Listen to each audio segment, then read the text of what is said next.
Hello, hello. Good evening. Thank you for the pat. It is too hot. Like those emojis definitely very much approximation of what I did the entire day, which is just lying down and hoping for the weather to be less fucking hot, which is maybe slowly happening now in the middle of the night. Thank you for that your time. It's very needed. It is horrible. Like, what do you mean? It has 34 Celsius and even more. Like, that is great.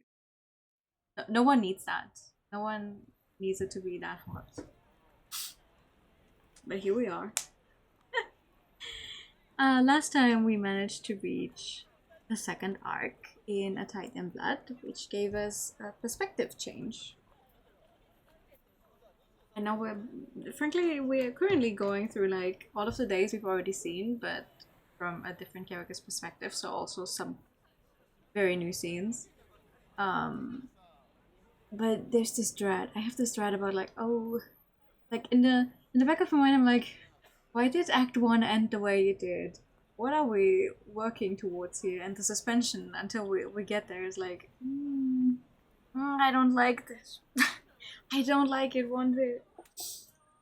Obviously, it makes sense to write that way, because that way you're more interested in seeing where it's gonna go, but also, no, if anything happens to these girls, I'm gonna be very sad. But it is what it is, and we just have to soldier on.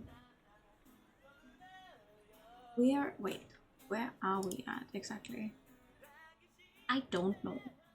Okay, that's fair. I cannot tell from just this thingy which exact act and sub act is, but it's fine. That's okay. Let's get to it. The night as chill is refreshing as I wander the streets, making my way further downtown in no particular hurry. I have plenty of time until Tatiana and Kodo arrive. Patrons slurp noodles at ramen restaurants as I pass, while tourists compare cameras at an electronics store. Couples walk by holding bags bulging with goods as salarymen head to the subway stations with laptops and briefcases slung under their arms. It's a sight I've seen so many times in so many different places. The fashions, languages, smells, and such may be different, but the friends, families, and lovers are just the same. It's funny how alike humans are, no matter how far from each other they may be. I stop slow to a stop as one particular person among them all catches my eye. A scruffy-looking teenager stands before a claw machine outside the entrance, tufts of hair curling around his cap. Pulled word around the boy as he focuses on his task, backpack jutting out behind him. One hand rests on the machine's stick while the other gently touches the glass. His brown eyes stare intently at his quarry, a cheaply made teddy bear. Perfectly ordinary sight, one I'd have strolled right by any other day, much like the people walking by him. Yet I stop dead in the street as one small detail catches my eye.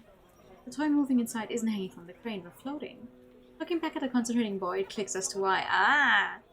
Hello, good evening! He's using magic to get it. He's a mage. His narrowed eyes have begun to glow a beautiful deep blue, unnoticed by anyone else. The very laws of nature are being broken while a bustling crowd moves about him. Goes to show that sometimes you just have to act like you belong. As people walk and shuffle around me, the scruffy teenager pauses and turns in my direction. It's only now that I notice I've been staring.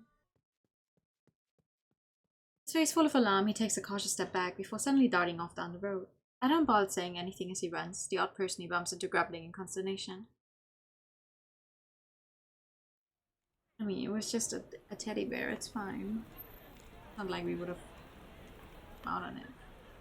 Then everything returns to normal. The normal hum of the busy street resumes as if the episode had never happened.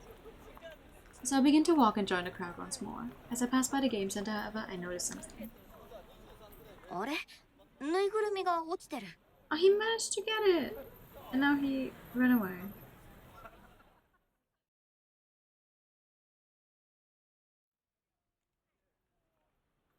Leaning against the street railing, I idly watch the people coming and going before me. The others should be here any minute now, so people watching will do to pass the time. Tiana suggested I visit this izakaya after mentioning how old it is. Todo, of course, sees the opportunity for a group outing. I'm hardly one to say no to that. I'm just glad to have an escape from my situation with Honoka. From the corner of my eye, I notice someone stopping as they walk up. As I turn to see them, So much for taking a break from the situation with Honoka by running into Honoka. Unfortunate. Oh, this is bad.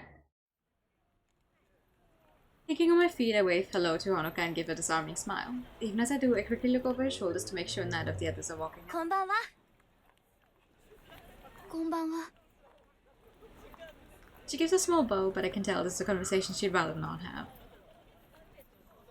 Shino! Oi, Shino ってば. Uh-oh. And this just got worse. Mikke. Oi, Shino!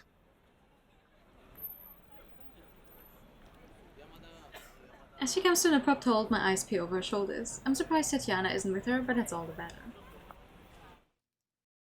Years in my head begin to turn. Maybe this is a conversation Honoka should have. 邪魔してごめんなさい。もう行くね。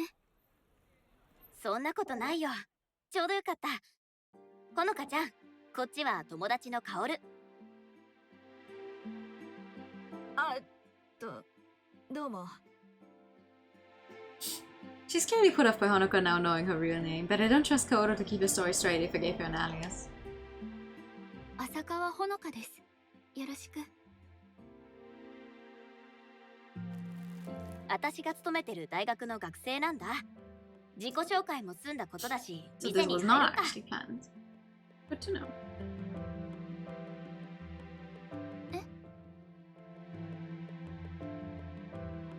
カオルとそこの居酒屋に行く約束してんの。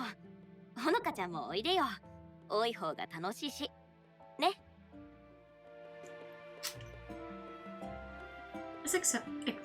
As expected, she mumbles a half-hearted acceptance. I've put her in a position where it's harder to reject than accept it. じゃあ、お邪魔しようかな。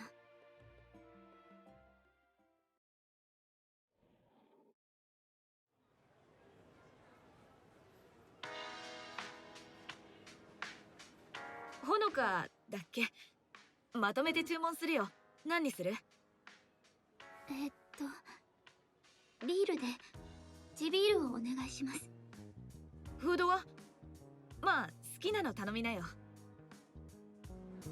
Watching these two is painful. Kaoru's sharp voice reminds me of how oddly lyrical Honoka's soft and smooth tones are in comparison. Trying to think of something to break the ice, I remember the plastic bag beside me. そうだ、これあげる。I pass the game, send the bag over the table with a smile. Honoka reflexively takes it before looking inside and plucking the soft item out. Oh, that's where the teddy bear came from. クマのぬいぐるみ？ That makes sense. 私、物に執着しないたちなの。手放す方が楽だもん。だから持ってて。何よ、その顔。私にはぬいぐるみが欲しいか聞かねえんだな。Oh. ゲームセンターはその通りのすぐ先。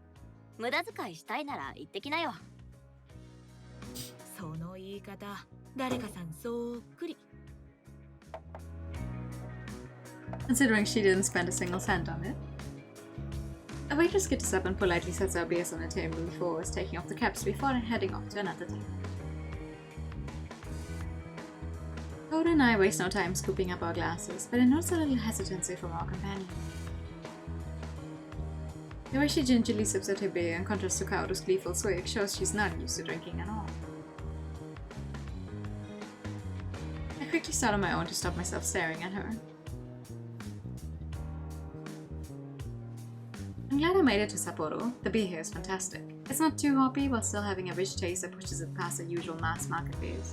I've had a good few in my time, but this really is one of the best. How old are you? My delight in the local specialties is interrupted by Kaoru making a pointed comment. へえ、可愛い人だね。My interest peaked, I follow Kaoru's gaze to the phone Honoka had plucked out. I can only snatch a briefest glimpse of what's on the screen. A lady with white hair, and possibly Honoka herself, before she pulls it away in a panic. ごめんごめん、つい気になってさ。She raises a hand in front of her face in apology, but it's not much help to a flustered Honoka. I'm not going to get a better look even if I ask, so it's best we move this discussion on quickly before Kaoru has a chance to accidentally tip her hand. Thankfully, Honoka's the one to move the conversation on for her own reason. 二人は知り合ってどれくらいなの1ヶ月かそこらかな。Please don't give away more than you need to. As she looks to me for confirmation, all I can do is passively agree while drinking to ease my nerves. Maybe I should have just waved Honoka off.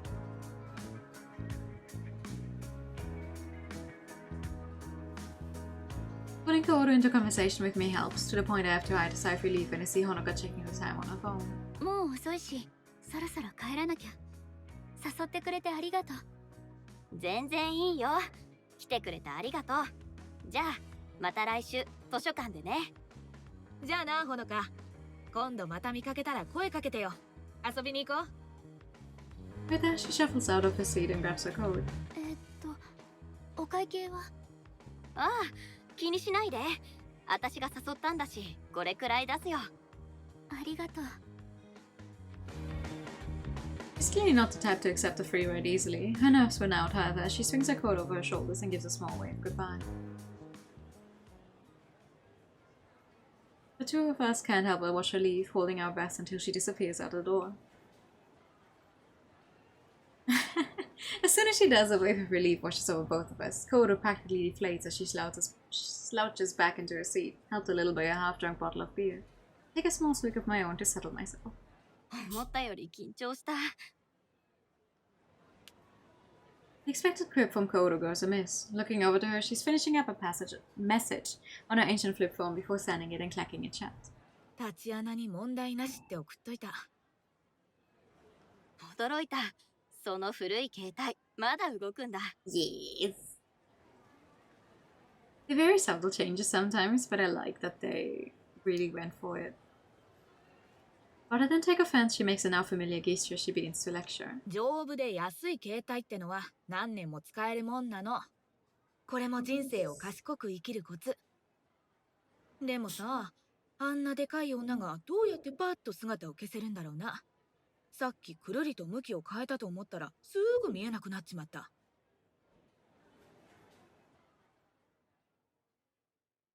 My gaze is taken by the same woman entering the izakaya, her sweeping coat and self-assured demeanor making her a dominating presence in any room she enters.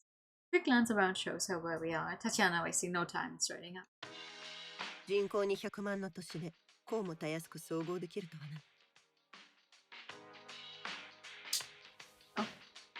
With a backless motion, as like every gesture of hers, she shrugs off her coat and folds it into her lap as she takes a seat. After scanning the table, her hand quickly swipes Kodo's beer before the other can even react. もらうぞ。おい。新しいのを注文してある。それより。今ここでどんな魔術師も持ち得ない力を見せてやろう。ほんの一握りの人間しか持っていない力。 The ability to drink it in one go. つまり、今回の仕事のお目合わせに、ここの支払いを会社の経費で落としてやると言っている。好きなだけ注文するといい。Corporate Ooh. 待って、マジでいいのKodo lunges for the tablet, only barely grabbing the screen before I get my own hands on it. 私、餃子。タチアナの気が変わる前にたっぷり頼んどこっと。Tatiana grimaces but manages to hold her tongue. To be fair, she did say you could go all out. I would have さ done っ the き same. のかなり強引な手だったね。タチアナもいればよかったのに。からかわないでよ。本気だって。ほのかを直接私に紹介するんだもん。マジですごい判断力だよ。一歩間違えば大惨事じゃん。お前に対する直感は正しかったというわけだな。 Good よくやっ one. た、シノ。I just shrug. Being good at hiding my intentions isn't a skill I'm particularly proud of. で、タチアナの方はどうなんだよ。お姫様のこと調べてるんだろ。 Tatiana just shrugs. 大した情報はなかった。SNS の類は高校卒業を機に更新が止まっている。友達とのつながりも途絶えてしまったようだが、そもそも当時から特別仲がいい友達はいなかったようだ。I also can barely hear her. 友達は数人だけか。それはごく当然のことだろう。学校の友達など同じクラスになったというだけで共通点はない。あっそ、悪かったね。あんたの言う非公式な教育のせいにしといて。何にせよ、ほのかは新しい趣味について一度も投稿していない。血の魔法なんてものが広まれば大惨事になりかねない。ほのかに友達がいない She's こ not a とに common 感謝 type しよう。 then. そもそもさ、血の魔法ってなんだよ。タチアナと何年も組んでるのに、今回の仕事で初めて聞いたんだけど。魔術師から魔術師へと口伝された噂程度のことしか分かっていないからな。どこでいつ生まれたものかも聞いた相手によって変わる。だが一つ言えることがある。血の魔法はそれが終わるべきだった場所から始まった。あれが知られ始めたのはヨーロッパ封建時代の後期からルネサンス期だ。路地裏や秘密組織で触れていた者たちには無念だろうが、きっかけはカトリック教会だった。魔術師と教会の歴史はいろいろあったが、血の魔法を後世に残してはならないという点では一致していた。あれは単に禁止されただけではない。歴史から抹消されている。それほどに強力で危険な魔法だった。一般人の手に委ねるにはな。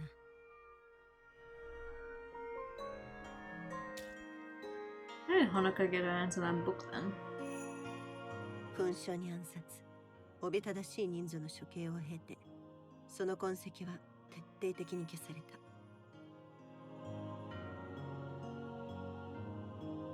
た。たった一冊の本を残してね。教会が恐れるのはわかるけどさ、なんで魔術師まで？あんたたちも潰そうと躍起になってんの？日本国内で他のどこよりも北海道に魔術師が多いのは、政府が開拓使を利用して私たちのような魔術師を東京という権力の中心から追いやったからだ。開拓中に何人か死んだところで渡りに船だっただろう。日本だけではない。魔術師は世界中で迫害を受けてきた。私たちは何世代にもわたって暗黙の絆とも言うべきつながりを共有している。長年にわたって迫害されてきた私たち魔術師と同等の力をポットでの者が手に入れたとしたら、その力がいかにも意味で恣意的なものだとしても不愉快だと言っておこう。 That was a notification because the stream is so late. Because it was so hot inside, I was like, I cannot do this. I need to wait for it to cool down before I attempt to sit down here again.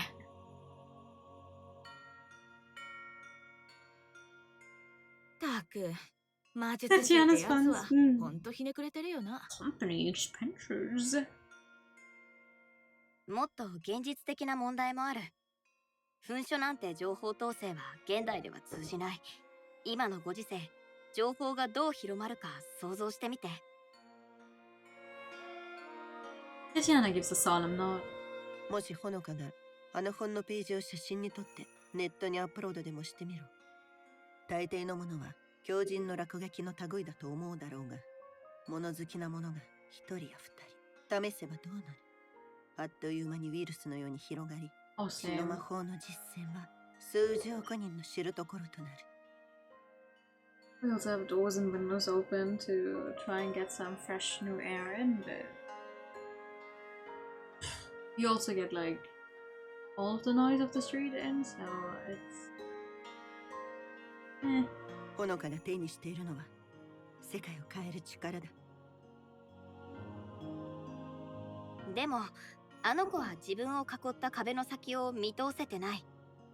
ある意味、あの子が見えないことに感謝すべきかもね。I think she's such a loner. そんなに危険なもんならもっと警戒した方がいいんじゃねえの？今回のターゲットはその本なんだろ？なら、ほのかが留守の間にさっさと回収すりゃいいじゃん。依頼がその正反対だから困っているんだ。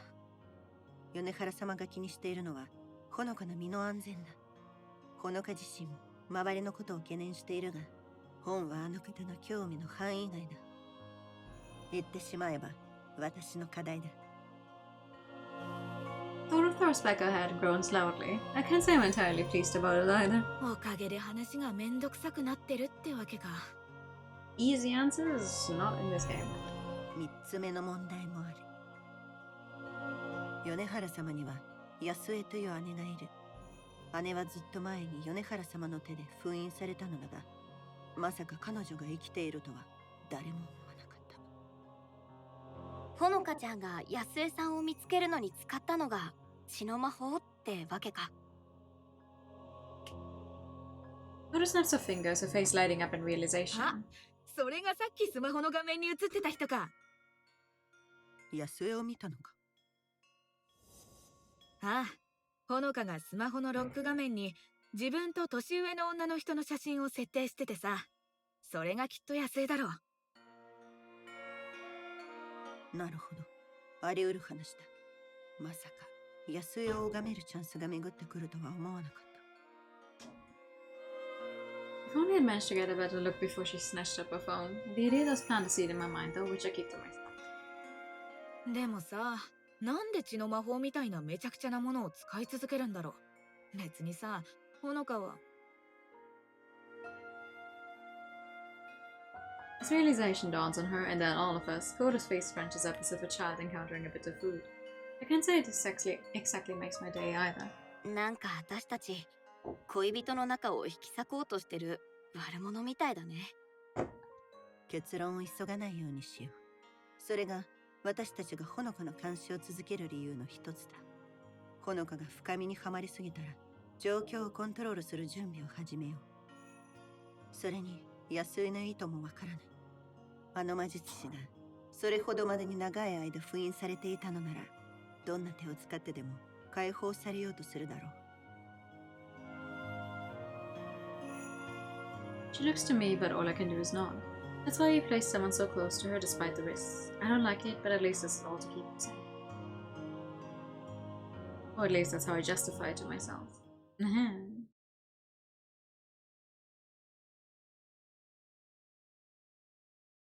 So they've classified Yasuo as someone. Back to scene 4, just space between buildings. As someone better locked away, like there had to be a reason. Word I'm looking for. Not expensive. Deli. Thank you. A dangerous person. Dainty bell rings out from above as I leave the store, likely its only customer for the entire day, leaving just before they close. As the warmth of the heaters inside suddenly disappears, I clutch the paper back to my chest in response to the winter's chill. I wish there was winter's chill here. Jesus Christ. Toto, who had been busy drinking while leaning on a street railing, picks herself up and throws the can into a bin. It's an impressive shot until it clicks why she's so good at that particular moment. 店の中で待っててよかったのに。投資するよ。人形が何百体もいるところで、ここで震えてる方がマシだね。そんなに人形が嫌いなの？大抵のやつは気味が悪いって言うだろう。悪気はないけどさ。The practice is rather endearing. 気にしてないよ。言いたいことはわかるし。形は人間そのものなのに魂がない。嫌悪感を覚えるのは本能だと思う。でもあんたは人形を作ってるんだろ？今時珍しい趣味だよな。That's an interesting hobby. 本能で惹かれるんだよね。日本にいてよかったと思うのは、そういうニッチな店が大きな町にまだ残ってるところかな。ま、誰にでも趣味は必要ってことか。人形作りにバーの経営、人それぞれだよな。I give a simple shrug as we begin walking, joining a handful of others braving the night's cold.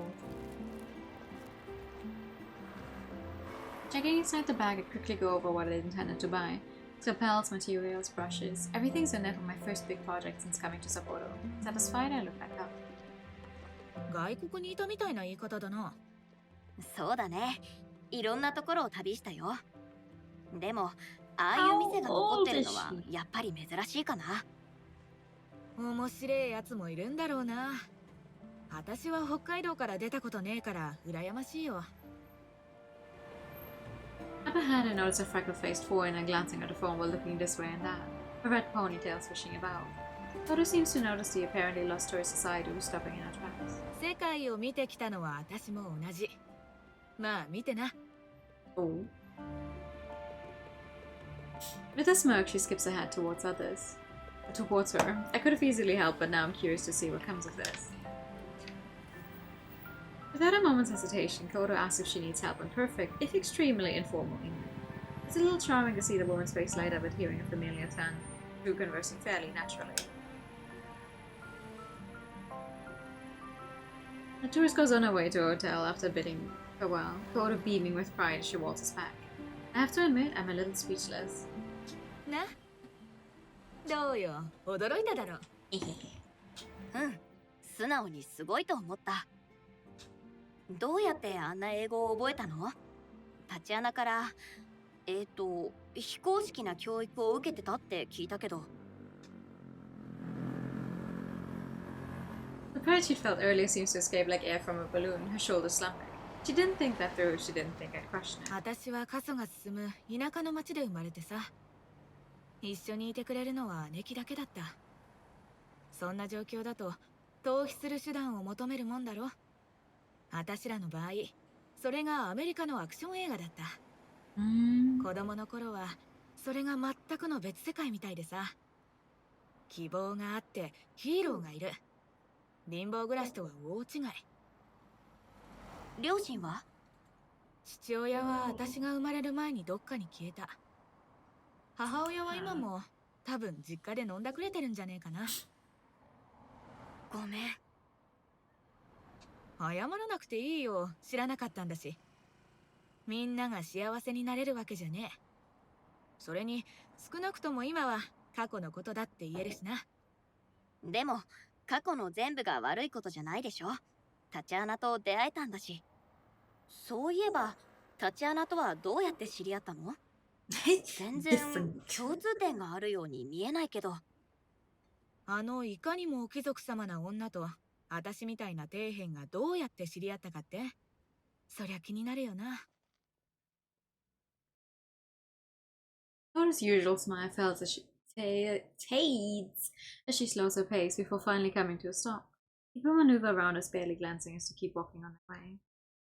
As she looks to her side, I follow her distant and sullen gaze, her mind clearly elsewhere. All downstairs is another dimly lit alleyway, lined with the usual bins, air conditioners, bikes, and so on. 建物と建物の間ってじっくり見たことある？毎日ほとんど気づかないまま通り過ぎてく路地や通路だよ。遮るものは何もねえのに、どうなってるのか見ようとも思わねえだろ。言われてみれば気にしたことないかも。タチアナは見に来たんだよ。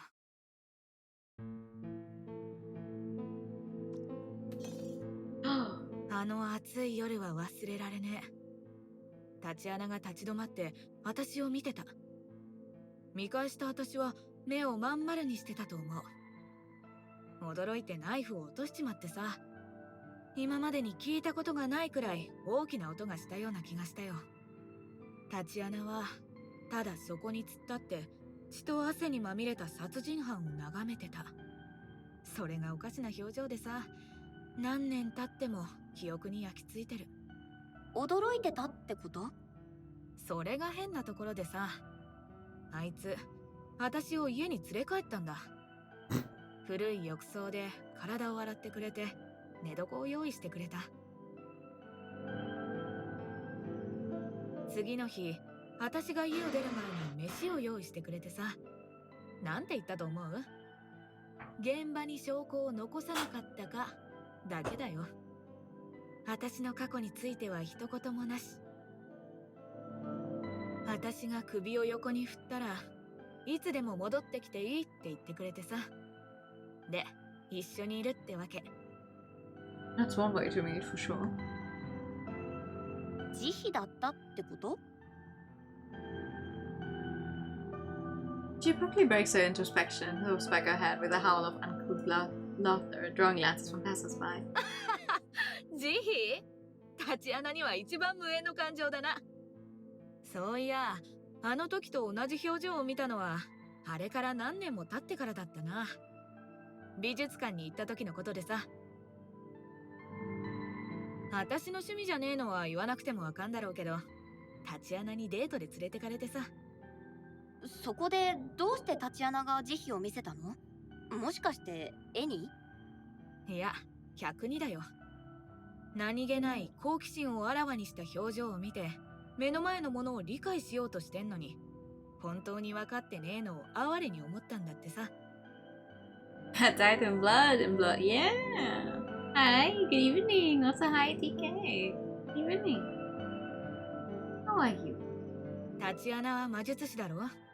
それも相当腕のいい魔術師だ。私が少しでも怪しい動きを見せたら、あっという間に10通りの殺し方を思いつくようなやつだ。私なんて、あいつからすれば毛筋ほどの危険もねえってこと。私はただ、あいつにとって興味深い存在だった。あいつに道端で拾われた野良犬みたいな言い方ね。野良犬以外のなんだってのさ。それについちゃ疑ったことがねえよ。でも、タチアナは食べ物と寝床を用意してくれた。野良犬にはもっとひどい生活をしてるやつがいっぱいいる。This one looks like you. Now you need to read it. Well? タチアナみたいな魔術師は確かに正気を失ってるやつばっかりだろうけど、それでもあいつは正気のやつらよりずっとたくさんのことを私にしてくれた。But did he? Read it? But then she begins walking again before looking back to me. 昔話はここまで。家まで送るよ。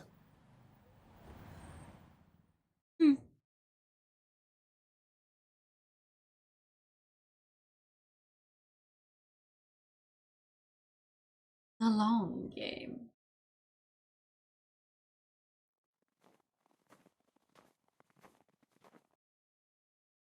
Maybe. Aha! A train trip and long walk through the suburbs finally over. I hear soft blood echoing about the empty street as Honoka closes her front door. A long sigh of relief quickly ensues. I took a big risk in traveling here with her, but my curiosity had to be sated. Cold breeze whistles through the alibi-silent street. This far out from the city, there's practically nothing around to make any noise. Traveling so far to attend university must be a pain for her. Another difference from the city is no daily plowing. Piled up snow only makes the isolated suburb feel all the more desolate. The curtains still drawn in the surrounding houses as the occupants are still at work. In the long gone days of my youth, I enjoyed places like this. How old is she? Jesus. I was content to live in my own head, be it cooped up where I lived or wandering alone on peaceful streets. Yet the longer I lived in my own head, the less tethered I became to reality. When I look at someone like Yonahara, I see how wrong I was. And much is true for Honoka as well. It's hard not to see some of the mindset in these lonely streets. Beyond that though, there's something else about this place which makes me feel restless. Something feels off.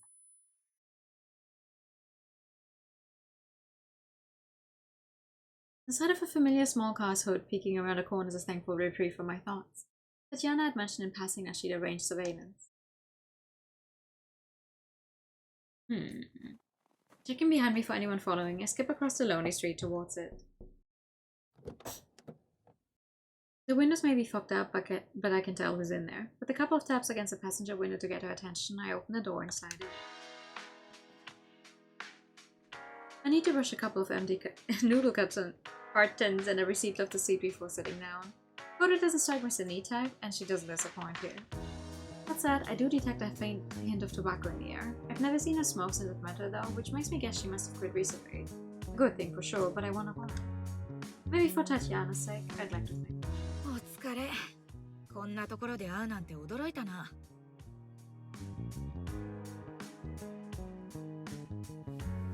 With a great yawn, she shifts about in her seat to try and lift herself up. ちょっと寄っただけ。調子はどう？それがさ、寒くて尻が凍りつきそう。カップ麺と自販機のコーヒーだけでもう1週間もここで張ってるんだよ。ヒーターをつけてもいい？ガソリン代を払ってくれんなら。I've never seen someone so touchy about money. He has a good point though. Giving up on convincing her to take care of herself, my gaze moves to the back of the car as a peculiar sight catches the corner of my eye. ちょっとこのカップ麺の山何なの？ああ、コンビニで特売セールをやってたんだ。お腹が空いてるならあげる。おすすめはチリトマトかな。完成度高いよ。There must be dozens upon dozens of cup noodles haphazardly strewn about, culminating in a small hill of them between the seats. I lean back and pick one up off the pile, a few shifting down afterwards like loose pebbles from a mountainside. Left hand side is where she gets the water to cook them. 待って、これ賞味期限が切れてる。てか、カップ麺の賞味期限って切れるんだ。Cheap food is sophisticated. Hey, it's a sophisticated flavor. だから安かったんだって。箱買いできそうなくらい置いてあったしな。安くなってる時にまとめ買いをする。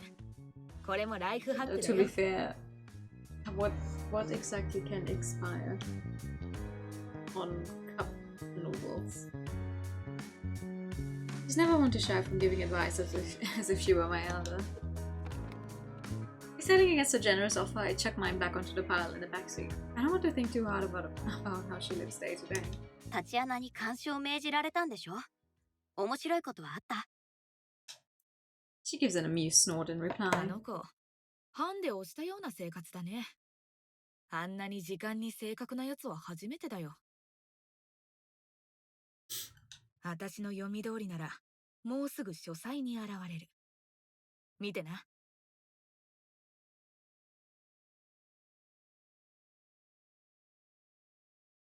There's a brief silence as we watch. This isn't a great vantage point. We can see a little more than a narrow slit between the curtain and the side of the window, but I can just make out Honoka entering what must be her bedroom or study now.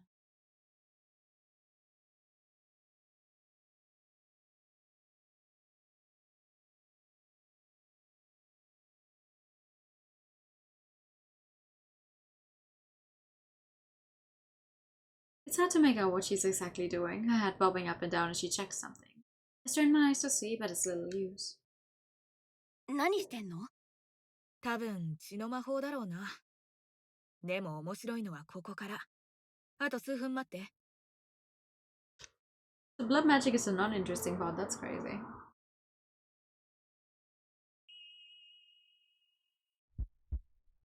Skeptical, I set my eyes back on Honoka. It feels more than a little creepy to be watching her from afar like this, but my reflections on what I'm doing take a backseat as I notice a glint of a knife. My heart stops, but Kodo's expression looks almost bored.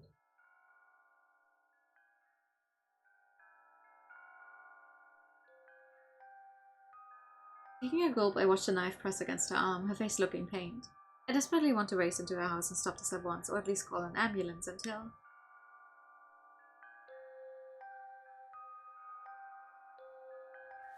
倒れたの？うん。あと数時間は意識が朦朧としてるだろうね。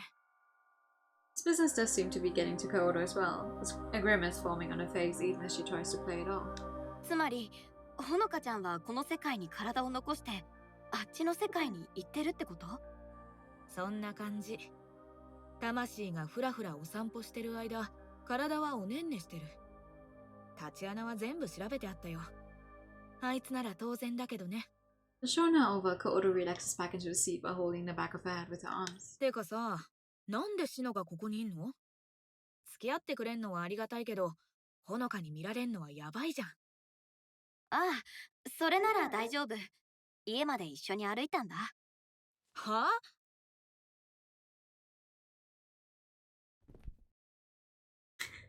？She sits bolt upright with her eyes wide, only to collapse back into her seat once she realizes I'm serious. She practically wheezes out her words afterwards. 立ち穴に報告するなら立ち会わせてよ。あいつの反応を見てみたい。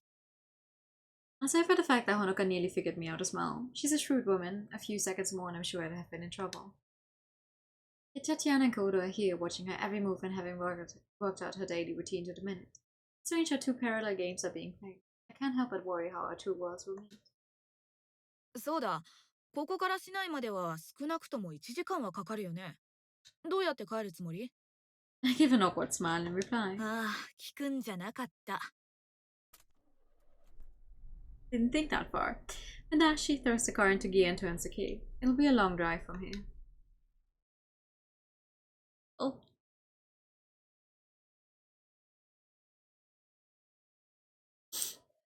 troublesome client. 2 scene 6. All of the Act 2 scenes so far have been relatively short. いいとこだね。 On the other hand, there's a lot of them. Tatiana gives a nod, looking out towards nothing in particular. 少々不便なことに目をつぶれば、都会の喧騒から離れるのも悪くない。毎日大学に通うには遠すぎるかな。How do you plan to get back? Sparkly emoji. Yuna Hana wanting to talk with Hanuka in person, Tatiana obliged her with the means of transport. Everything was carefully set up for a happenstance meeting, which was nothing of the sort. We walked the street beside the cemetery to pass the time, needing to stretch our legs after the trip. All the while, we take care to remain out of sight of Hanuka and out of earshot of Yuna Hana. I can tell that Tatiana's distracted, even her stoic face betraying something nagging at her. It's all the same thing I did about this place. Yet Kaoru isn't bothered at all, giving a big yawn as if to accentuate the point. It has to be latent magic, and magic related to Yasa's ceiling if I had to guess. 依頼人のことも少しは調べてるんでしょ？ The atmosphere turns awkward, and I quickly realize I've outed myself as not being a local. 米原様は、この町では知らない者がいない魔術師だ。あの方くらいの年なら、誰でもそうだ。 Late 19th century. Jesus. どんなに若く見えても、19世紀末の生まれだ。あるいはそう言われている。それくらいの年の魔術師に会うのは珍しいみたいだね。 Why is Tatiana so... I can barely hear her.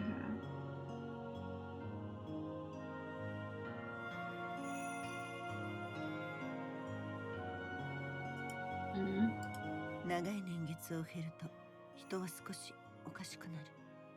長い寿命に耐えられないよう作られているのかもな。ほとんどの魔術師は150歳ぐらいを境に人生に見切りをつけてしまう。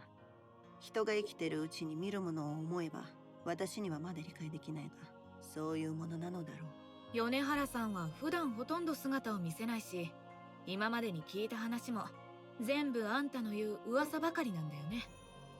あの方は隠遁生活を送っているからな。趣味や生活習慣、何を食べているのかすらわからない。その彼女が私たちの前に姿を晒し、雇いたいと言い出した時の衝撃を想像してみる。それもどこの誰ともわからない若い女の子の世話をさせるためだもんね。 She gives a nod but doesn't elaborate. ねえ、少しも気にならないわけ？この仕事なんか変じゃない？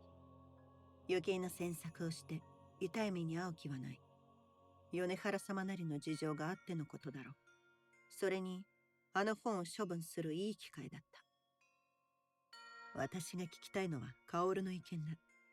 何か言いたくてうずうずしているようだが。最低最悪の仕事だって。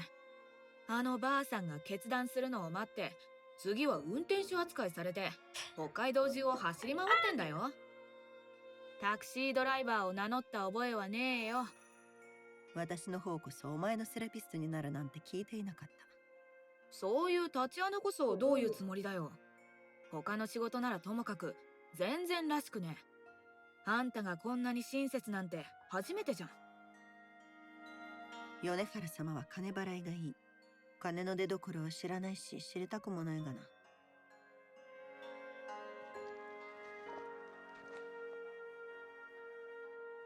Kaoru suddenly rounds to Tatiana, stopping the woman in her tracks. そういうことじゃないって分かってんだろ。あんた、いつから報酬にこだわるようになったんだよ。バーと気に入った服があれば満足してたじゃん。I think this is the first time I've seen anyone stand up to Tatiana, and from her reaction, she's clearly not used to it. Rather than snap back with a response, she takes a few moments to find her words. Thank you for the hybrid time.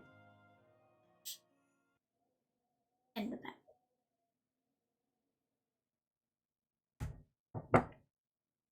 She takes so long that Kaoru and I both become confused.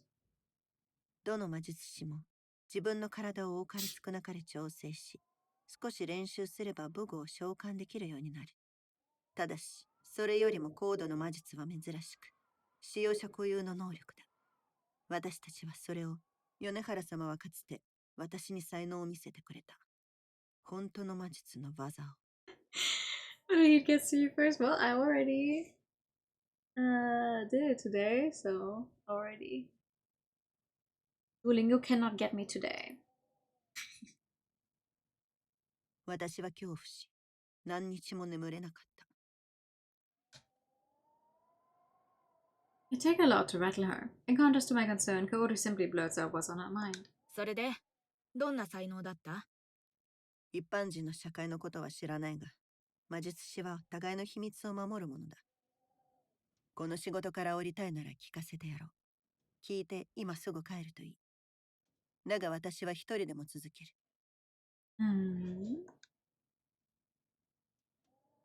Kaoru gives her proposal a previous thought before sighing and scratching her hair in frustration. あんたと違って、私はお金が大事でね。前回十分に稼いだだろう。全部競馬ですった。She started playing Uma Musume. 米原さんとお姫様の話はここまで。タクシードライバーに戻るよ。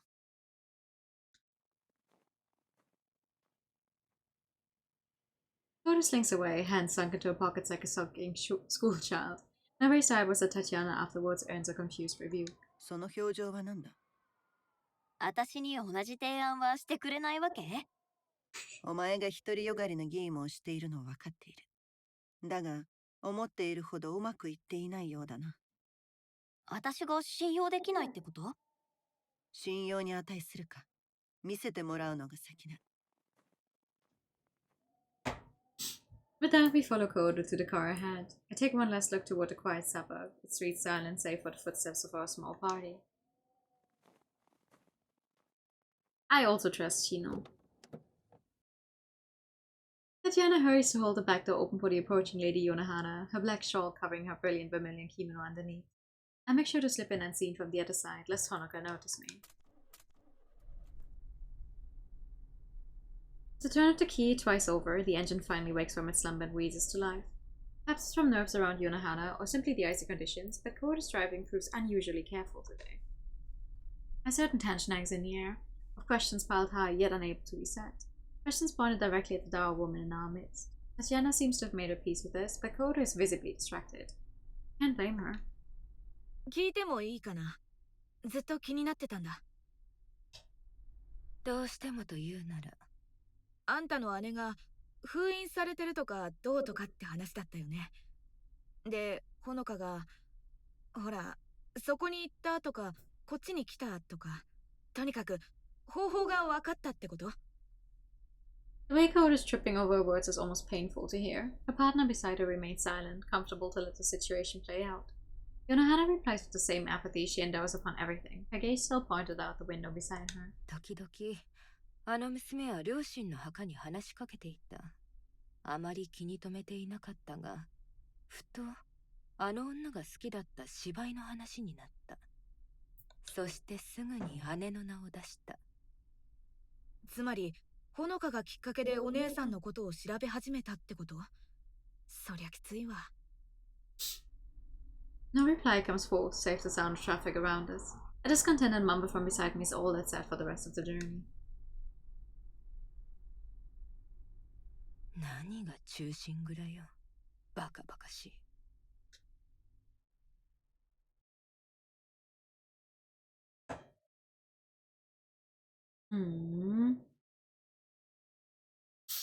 Act 2, Scene 7. Someone unimportant.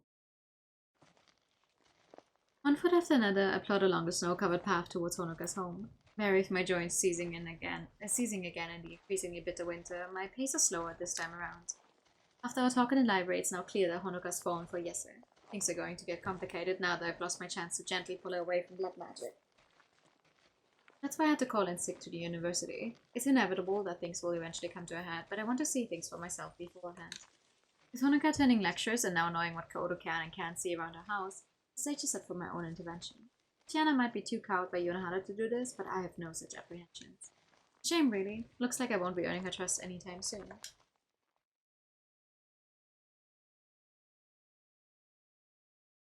Reaching Honoka's house, I carefully maneuver around the back and out of my co-worker's line of sight. Neither of them need to know about this. It'll be easier for everyone if they don't. Not a leaf is stirring as I look about, leaving me satisfied that I won't be noticed. With that, my eyes close and my thoughts turn inward. This is a risky thing to try. I don't completely understand the nature of Honoka's black magic, nor how she finds Lady Yese. This is only a guess at how she's managing it, and I suspect even she doesn't fully comprehend the forces at play. Calming myself, I try to focus my thoughts on the task at hand.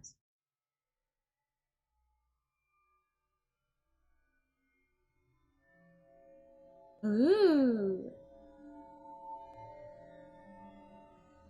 As magic begins to course through my body, I open my eyes once more as it feels to pour forth, surging through me and flowing outward. My magic talent may be far beyond Honoka's clumsy blood magic, but I dearly hope this will have the same effect. To harness this force was once difficult, but in time it proved more fruitful than I could ever imagine. Dominating the forces within, what was a raging torrent suddenly collapses into no more than a pinprick of concentrated energy.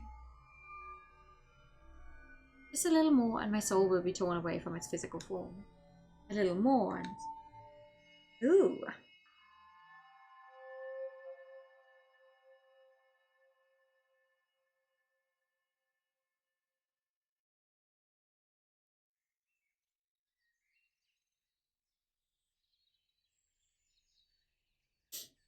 They are very pretty. I like the effect they chose to use with their eyes glowing when people use magic. That's very nice. Soft grass gently presses against the back of my head, my dazed eyes opening to a brilliant blue expanse. Suddenly realizing this isn't where I was, far from the maudlin gray sky of winter, I scrambled to my feet. Startled birds nestled in the trees around me fly off squawking, the peace of the forest disrupted by the rude intruder. Stupefied by what just happened, I'm reduced to glancing about at my surroundings. Oh! Congratulations! All I can do is mumble whatever's on my mind as I glance around in disbelief. The warmth, the green tips of the trees around me, I couldn't be further from the winter's chill if I tried. My body feels heavy as I try to pull myself together. My head feels like it's swimming, probably enough the effect of being pulled into this place. This must be where Honoka's escaping to each night. I'm at a loss for words as I look about the thick forest, the sounds of insects and birds playing on the edge of my hearing. It's no wonder Tatiana and I felt something was off. The sheer amount of magic to create such a place must be incomprehensible. My theory held true. We felt traces of this magic due to the incredible amount being expended here. The moment my soul left its body, it fell into the well of concentrated magic as if pulled in by gravity. Just the same way that Honoka, likely unintentionally, does with her blood magic.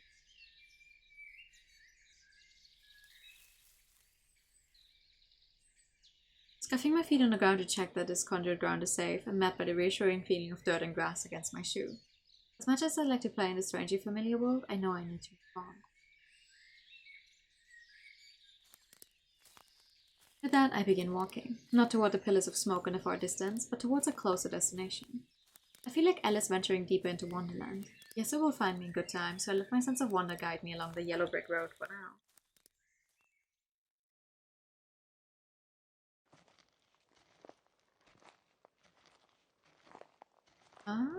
I slowly pass from one grave to another, paying my respects to each. Yes, I consider this place important enough to recreate, those laid to rest here no less worthy of existing than the city itself. That speaks well to her character. This entire world is a near-perfect recreation, the same place, but in Yasu's time. The landscape looked familiar, and the first sign of civilization has confirmed it. It's a strange moment for somber reflection this is, when combined with the awe it inspires towards its creator. When another mage might conjure a simple martial weapon for self-defense, Yasu's raised a city and its surrounding from nothing. I suppose one would need a hobby after a century of solitary confinement. How she hasn't gone mad eludes me. Solitude ended with the arrival of Honoka, so too has it ended with my own. Hearing the approaching clatter of wooden sandals on stone, I turn towards the entrance. Ah, there she is. Towards the woman who conjured the strange yet familiar world. As she catches sight of me, the woman slows. We simply stand for minutes on end, judging each other in these surreal circumstances. The eyes betray the long-lost joy at the company of another, tempered by the ache of a lonely heart. Her clothing is cheerful, and her hairstyle relaxed for the era, at odds with the pain so clearly written on her nervous face. See, her hair has become depigmented by the absurd levels of magic she's expended. Another rare sight among so many today. Oh, an explanation of why her hair is like that. Interesting.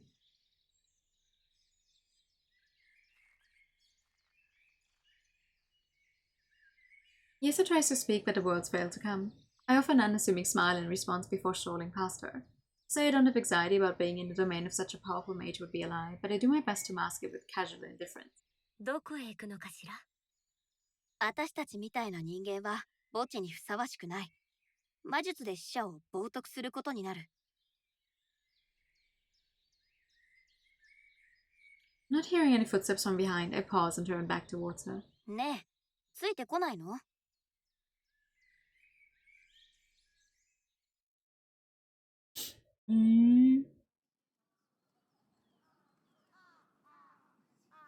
It's a long way into the town, the day wearing on into sunset as we walk, yet not a word is exchanged between the two of us on the hike. Instead, Yasu silently stares while keeping her distance behind me, gauging me all the while. As we enter Sapporo itself, the first townspeople going about the day become visible. It's quite a sight given the splendid mixture of Japanese and foreign fashions. This era could only be the early 20th century. Styles are unmistakable. I thought she was alone in this world, but perhaps not. Struck by curiosity, I noticed a street vendor selling simple wooden toys from a stall at the side of the road. Seeing the chance to investigate, I stop in front and lean in, intently examining every detail of the shabby man. A scant few moments is all I need to realize what I'm seeing, writing myself afterwards with some disappointment. There's nothing behind those eyes at all. They're form without a soul. ただの人形か。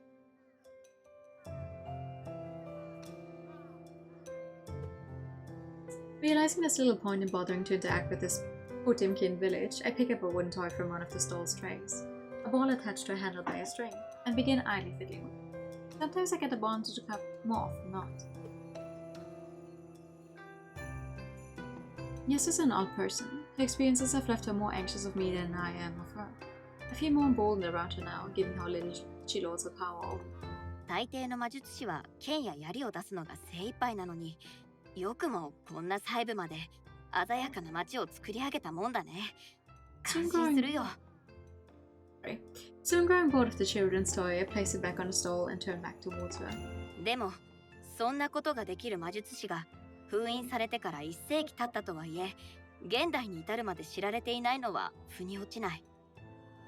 私は安江さんでしょ？それくらいは知ってる。では、あなたは？ただの通りすがり、そよ風みたいなものだと思って。でも、あなたは超のつく重要人物だ。なんと言っても、純真な乙女の心を奪ったんだから。Oh, she didn't like that. The peaceful, if slightly anxious look to her eyes disappears in a flash, replaced by a fierce resentment. I reflexively back off at the side, chest tightening with sudden fear of the woman. 心配しないで。あの子に危害を加える気はないから。ほのかちゃんは素敵な子だよ。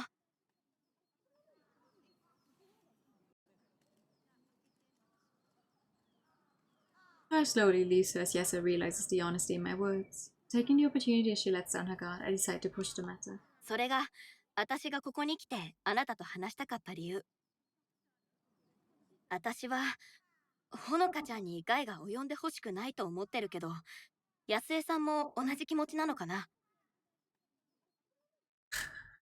She simmers, but silence is the only reply. I hadn't expected an answer. I have no right to demand one from her, and even asking is untoward.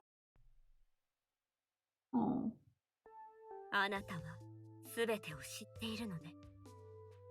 ほぼ全てかな。では、本当の魔術を使えるなら、あなたなら。My evasive look away doesn't go miss. 助けてあげたいのは山々だけど、わからないことがたくさん残ってる。今はまだここを突き止めるのがやっとだから。There's a slightly surreal quality to all this, discussing Honogawa strolling through a city while surrounded by people going about their day. Continue looking this way and that in amusement, thoroughly distracted by this fanciful performance she's put on. すごい才能だね。同じ魔術師として言わせてもらうけど、素直に感心してる。ありがとう。もともと歌舞伎の演出で何度も使っていたの。あなたの時代のものとは少し趣が違うようだけれど。In your time, how little she actually understands of anything that's happening around her. The maid using the powers for kabuki performances though, my brow furrows as I try to recall hearing anything like it. I'm sure I've never heard of that in all my years. How odd. あなたは現実世界のほのかを知っているんでしょ？あの子は大丈夫なの？大変な思いをしているようだから、どうにか元気づけたいけれど、素直に話してくれないの。With that, we abruptly stop in our tracks. She was going to come up eventually, and it's for the better that it was from yesterday. 厄介な質問をするのが得意なんだね。わざわざ聞くってことは見当がついてるんでしょ？私の時代では誰もが偉大な魔術師だと言ってくれて、ほのかも私を褒めてくれる。でも私は何一つできないの。自分のためにもほのかのためにもね。ほのかを助けてあげて。お願い。I give a smile to reassure her of my intentions, but it's a weak one. My opinion of Yasuo herself may have improved, but it's only made all the clearer how both are victims of the circumstances. できる限りのことはする。それくらいは約束するよ。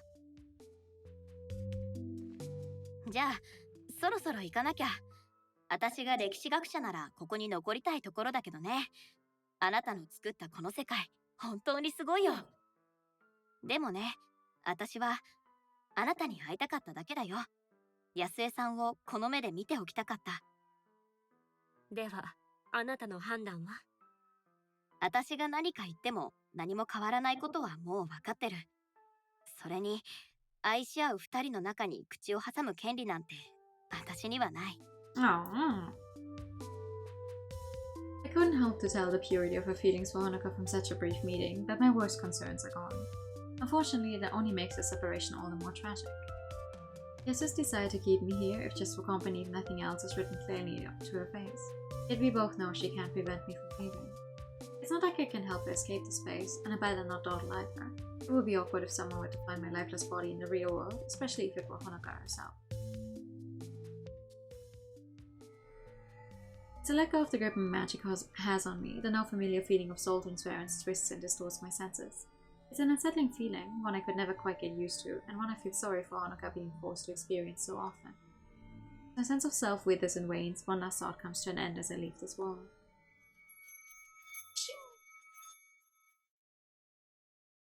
I found what I came here for.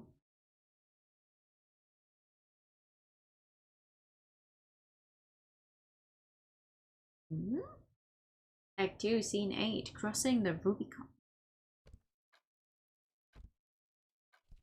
The library is quiet once more, the shuffling of another book sliding between its neighbors on the shelf only heard by myself and one other. The image of Yasuo plays on my mind, all the more so now that I have Honoka sitting right behind me.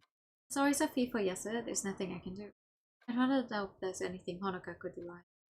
From holding out the false promise of escape for Yasuo to Honoka's only escape from the grief of this world being in her arms, Yasuo's attachment to her only hurts them both. Honoka's too tied up in her own mind to see outside the walls she's built around her. Yasuo, though, I'd have thought she'd know better. I'm broken from my thoughts by barely overheard mumbling from the table behind me.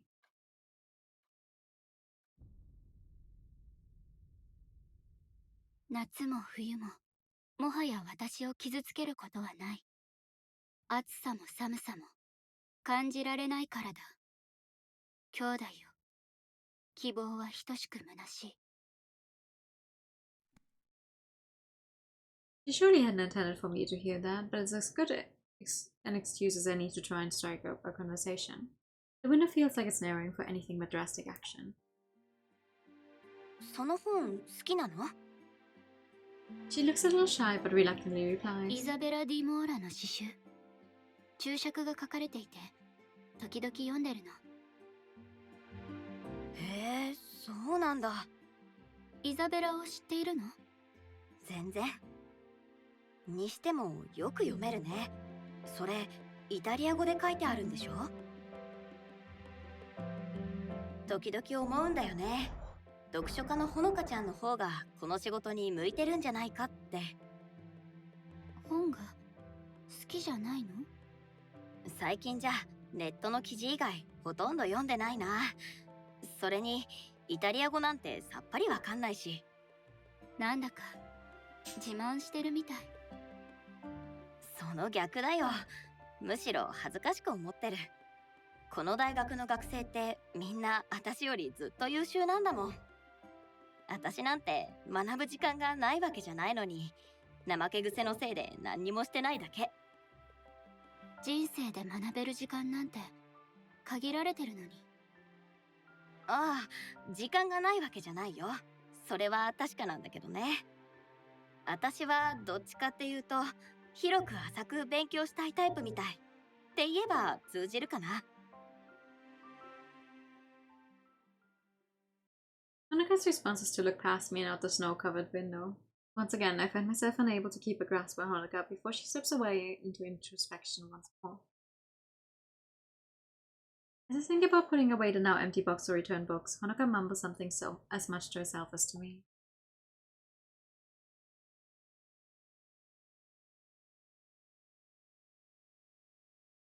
どうしていつもそんなに明るくいられるの？ All the time we've been together, the moment I look back to her is the moment I realize that the first she's spoken from the heart. And the first moment I realize that, I can't help her any further. ふりをするのが得意なだけ。本気でそう思ってくれてるなら言っとくけど、私だって自分が何してるかなんて分かってない。ただ配られた手札でどうにかしてるだけ。フラッシュのこともあれば降りることもある。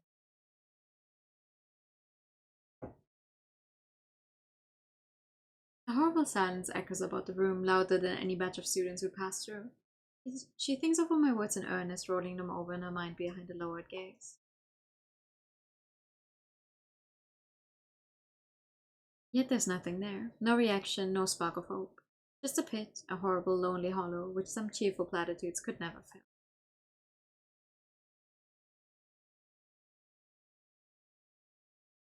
I failed her. Honoka takes to her feet, sliding the book into her bag and slinging her coat over her shoulders. I desperately want to say something, anything to pull her out of the mindset she's in, but find no words to use. 変なことを聞いてごめんなさい。深い意味はないの。今日中に済ませたい用事があるから帰るね。気にしてないよ。じゃあね、ほのかちゃん。うん、また。I fall silent as she shuffles out of the room, eyes studiously avoiding mine. As I hear the door open, I pluck the phone from my pocket. The fear of what might happen from doing this is now outweighed by my fear for Honoka herself. Bringing the phone to my ear after finding Tatiana in her contacts, I cast a quick glance out the door. Honoka's helpfully closed it behind her, this wing of the campus now empty.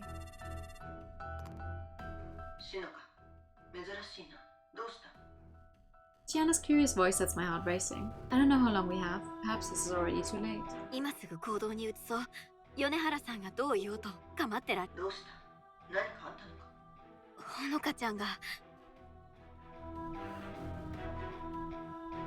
とんでもないことをしでかしそうで怖いの。私たちの手で止めなきゃ。I take a deep breath to try and settle myself, Tatiana clearly hearing the worry in my voice. Moments pass as she weighs things in her mind. She has no reason not to trust me, given how reluctant I was to do anything to her in the first place. わかった。私に任せる。米原様に話をつけて、薫に車を準備させよう。迎えに行くから準備しておいてくれ。わかった。待ってる。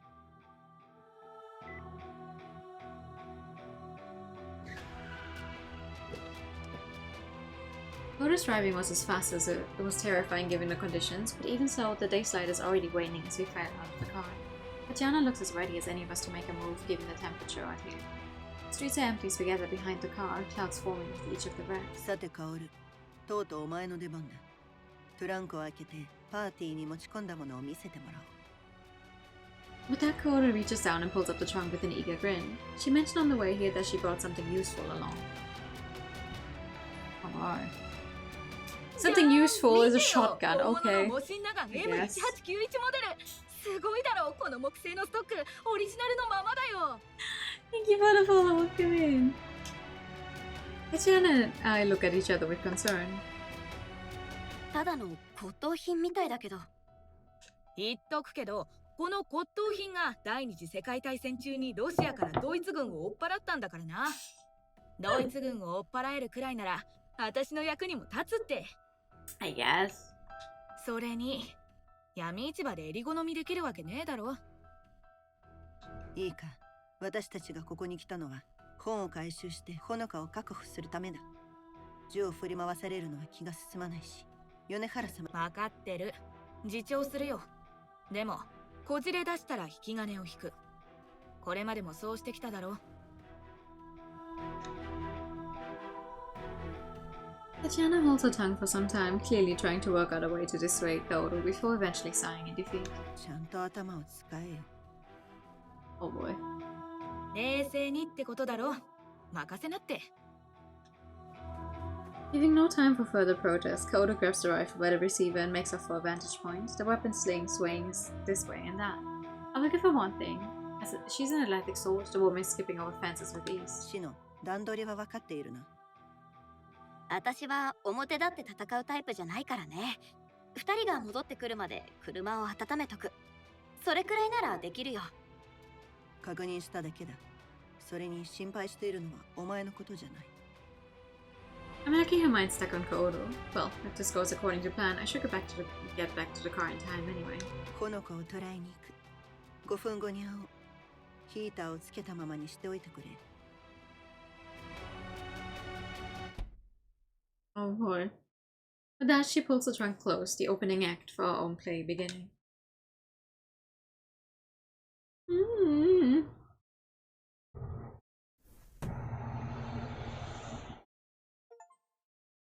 What? Huh?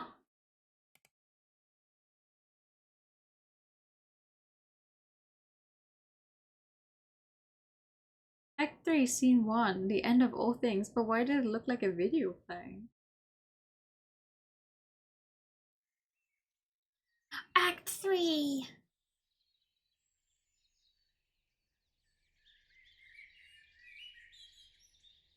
I should have awoken in a pool of blood to a cold room. Instead, warm grass gently brushes against my face. For a moment, I simply lay where I am and savor the warm feeling. From firm wood below my feet, I wake to soil and flowers pressing to my cheek. It smells like a chord of nostalgia, reminding me of my childhood and crouching in the garden with my... Suddenly restless, I take to my feet and begin the routine of rewrapping my bandages and fixing up my glasses to distract myself. I'd rather Yasuo not find me with my arm like this in any case. As I complete my fussings, a sigh escapes. One of odd relief. This might not be the end, not yet, but it's finally inside. The smoke of industry rises from the direction of Sapporo, or Yasuo's imagining of it. You know, I find it interesting, though, that she's wearing this light beige colored sweater all the time. Like, I would be too scared I'd get blood on it and soil it. I step forwards, then pause. No, I had in a few moments. I have something I need to do first. Oh. What are we doing? Sealing my heart.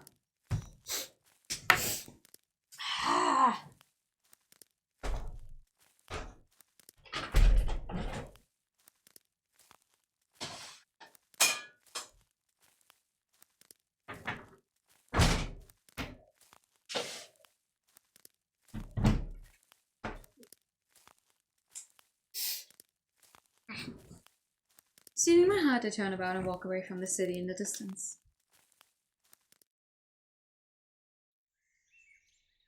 I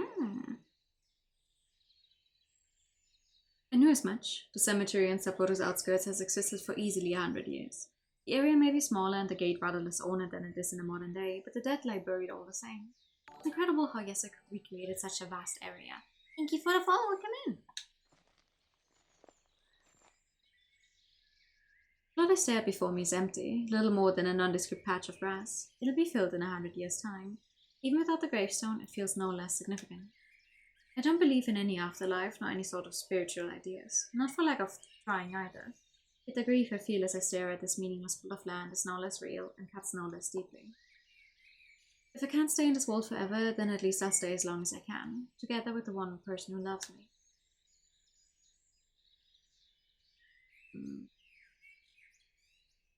おかしいよね。誰かの作品をあんなに読んできたのに、いざ自分の言葉で語ろうとしたら何も思いつかないなんて。母さん、父さん、ごめんね。私は強くなれなかったよ。もうすぐそっちに行くからね。With that, I admit my sin and words not only to them, but to myself. In a few hours I'll be gone, my body in the real world left bleeding out in that silent house. Strange, now that I've finally let go, I feel a sense of serenity I've never felt before. Knowing that the weight of living, of enduring this tiredness, will finally be shrugged off. It's peaceful. I can finally let go. Yeah, I'm not so sure about that one, Chief. Or so I thought.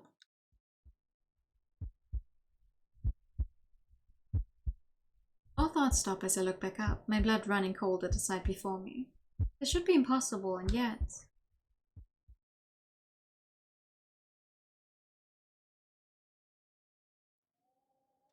A lone woman stands solemnly before a pillar of stone, her vermilion kimono making for a strikingly beautiful sight.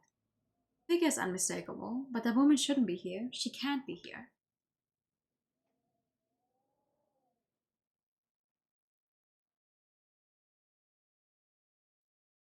Slowly, gracefully, she turns about. Every fear is realized as I see her face. How is Yonohana before me? This isn't meant to be possible. This world's meant to be for Yase and I alone. Be that as it may, the woman begins walking towards me. The clot of sodium and concrete may be missing, but her grace remains. All I can manage is to remain rooted in place as she approaches, my mind trying to piece together an impossible puzzle. A small, deliberate steps slowly cross the distance between us before finally coming to a stop. Her ominous demeanor couldn't be more different to when we first met. As the woman looms over me, I can't tear my gaze away as I look at her face. As I find myself staring into those black, distant eyes. It's all of gives his name. Hi, Saggy. Hi, Raiders. Welcome in. I know I like the color pink and the visual novels and JRPGs, and we're currently playing a Tithe in Blood, which features some pretty heavy content warnings that I pinned up above. We are in Act 3, so spoiler warning. What were you doing? Music. What kind of music thing were you doing? I keep the screen here so no one gets even more spoiled. What were you doing?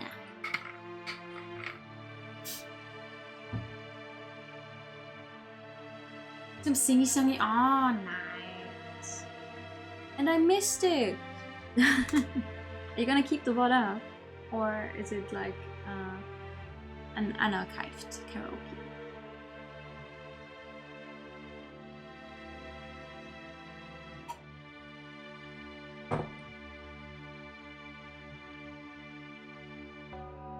Because if you're gonna keep it up, I can catch up on it.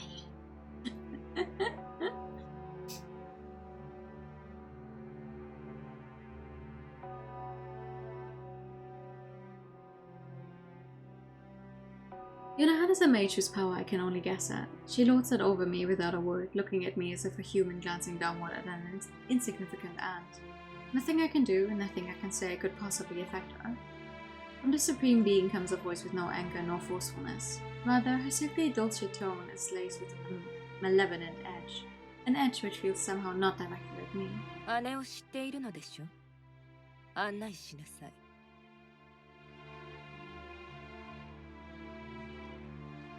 Oh boy. This is not gonna end well. The long walk from the cemetery back to the city is a silent one, and perhaps one of the most surreal I've yet taken. It's only as we enter the city that I feel I can breathe given attention. Yonohana following behind me in total silence. Yonohana following behind me in total silence. The townspeople around us go about the day mindlessly repeating their routines. I have no comprehension of how wrong the situation is, nor who my companion might be. I can only imagine what my companion thinks of the sight. How did she even get here? What are her intentions in meeting her sister after so long? Surely she could have found Yeso without me, so why have me lead her? My mind buzzes with questions, but I can't bring myself to look behind me. The hair stand on my neck even thinking of her, so dark is the aura coming from.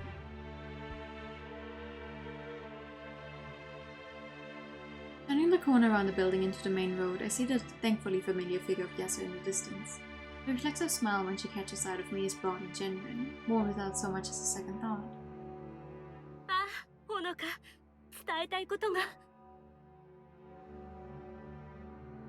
Upon noticing my expression, however, her face collapses into concern. Thank you for the hydrated time.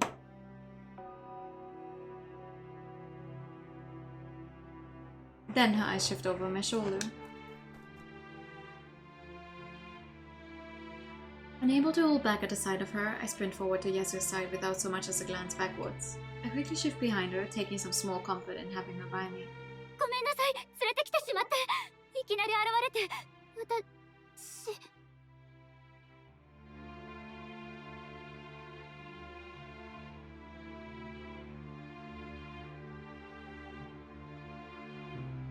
I trail off as I realize Yasu's not listening. Rather, she stares in grim disbelief as Yonohara slowly comes to a stop.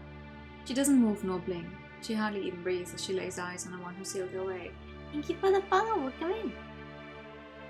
I can only imagine what's running through Yasu's mind after so many years, after so cruel an act.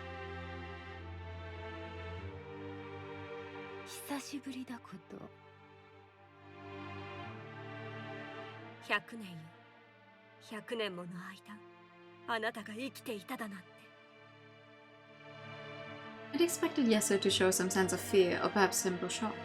Instead, her voice takes on an eerie and unfamiliar tone, a dark and ominous shape just faintly visible below the surface.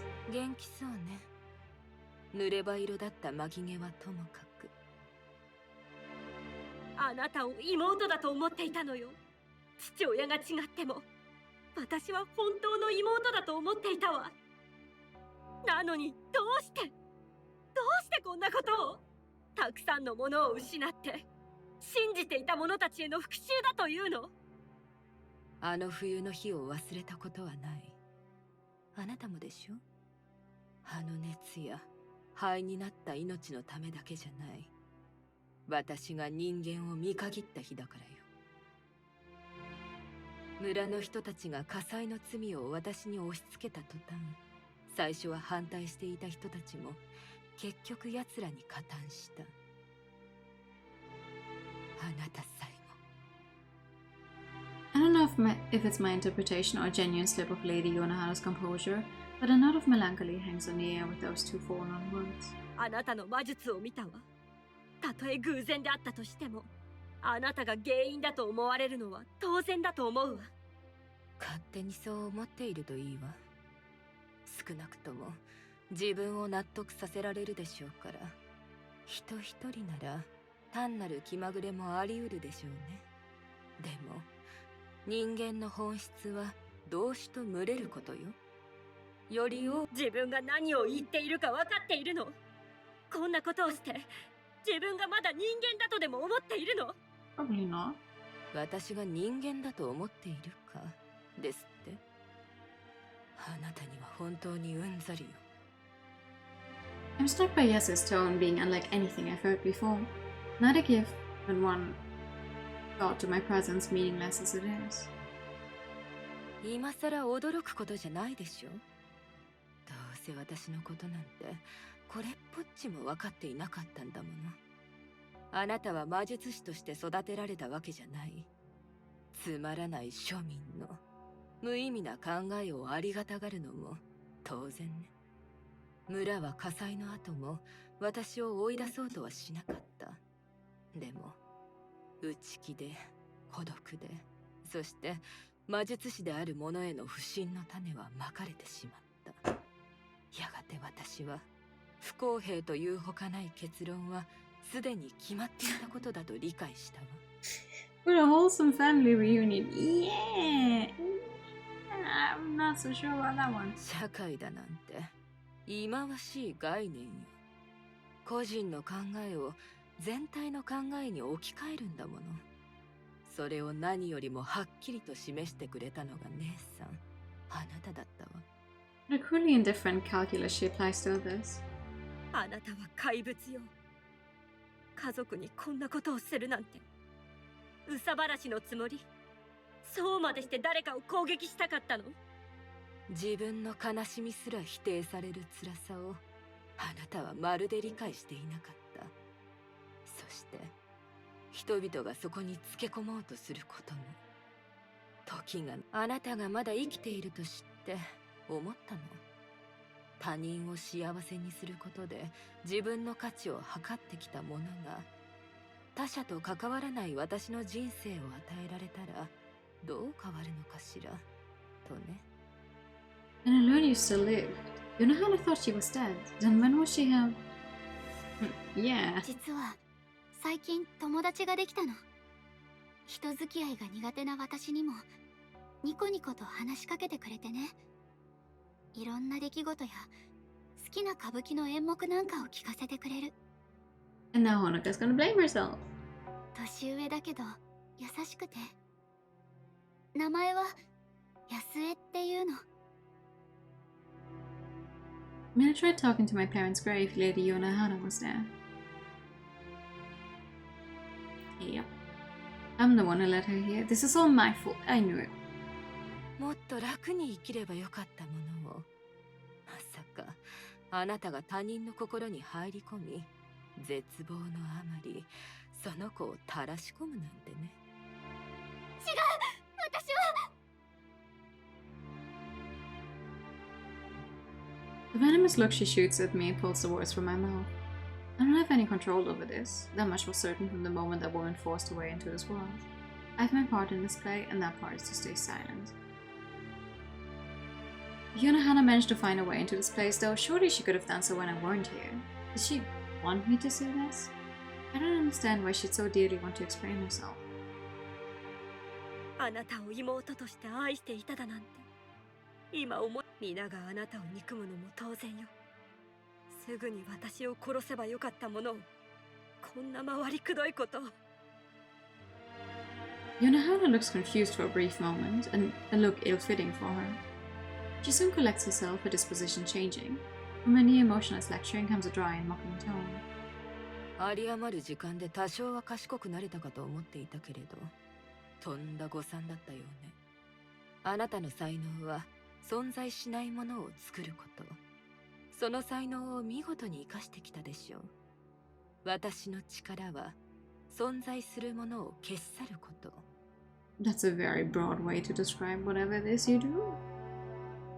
It doesn't really tell me anything. 簡単に言えば、あなたの存在を消し去って現実を変えたのよ。現実の世界に安江という名前の女は存在しなかった。それで解決 That したと explains a lot, actually. でも知らない間に矛盾を生み出していた。あなたの魂が変わらなかったからよ。この世界であろうと存在しないものに居場所があるわけがないもの。この矛盾はあなたの存在が現実世界から消し去られ、一種の煉獄にとらわれることで解消したようね。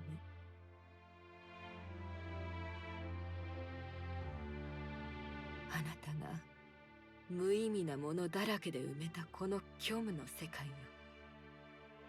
確かに私はあの世界からいなくなったかもしれない。でも私を愛してくれて覚えてくれている方々はまだ。友人や知人、恋人、家族のあなたにまつわる記憶は空白だけ。あなたの人生は皆の記憶の中で熱い霧に包まれ、決して思い出せない夢のよう。存在しなかったものを覚えていられるわけがないでしょ。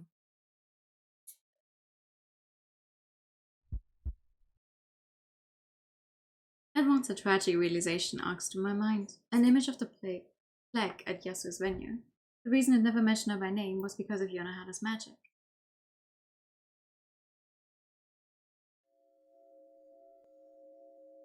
Rather than show shock or despair, Yasu's eyes suddenly glow a wild and vivid yellow.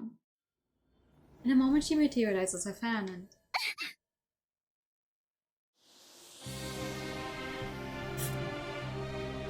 Yasu's dainty fan turns from a peaceful liberation to a weapon as she conjures a fierce burst of air with a mere sweep of her arm. All I can do is shield my eyes as windows blow out and dust kicks up around us, the sleepy downtown suddenly thrown into chaos. Yunahana's hair flutters, yet the woman remains unmoved as I back away at the outburst. そうよ、それでこそ私の姉さんだわ。あなたは私に課したものの重さを分かっていないのよ。現実世界で私が見たものを知らないからそんなことが言えるのよ。愛しい姉さん、あなたはもはや誰もあなたの世界に引き込むことはできない。古の魔術師の真の力を見るがいいわ。すべてを終わらせてあげる。Oh my god.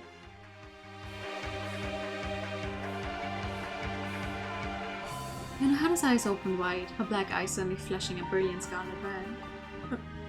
Her robes flutter about and then... Hello? A burst of fire gushes from her right hand, only to coalesce into a scarlet blade moments later. She grips the hilt tightly, leering down at the woman before her. Yasu's fan raises high in response, letting forth a fierce gale from what was before a mere gust. I skip backwards and reflexively raise my arm to protect myself as dust kicks about around us.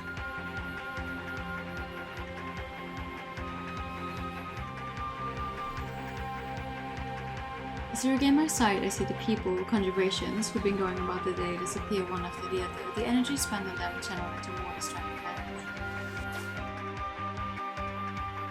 Yunahana's katana slices sideways with a curt flick of the wrist, appearing to effortlessly cut through the wind itself. 相変わらず弱いままね、姉さん。つまらない者たちに見せる手品しかできなかったものね。もっと高みに登れると、どれほど期待したと思っているの。With that, she jumps back onto a sign, then again to a roof. Oh my god. As I try to make sense of the inhuman movements from the woman so gracefully clad in a kimono, she pulls a sword over her right shoulder and lets fly with a strong slash. A flash of orange is all I notice before I shield my eyes at the fierce heat assaulting me. I yelp escaping as I try to make myself go firm.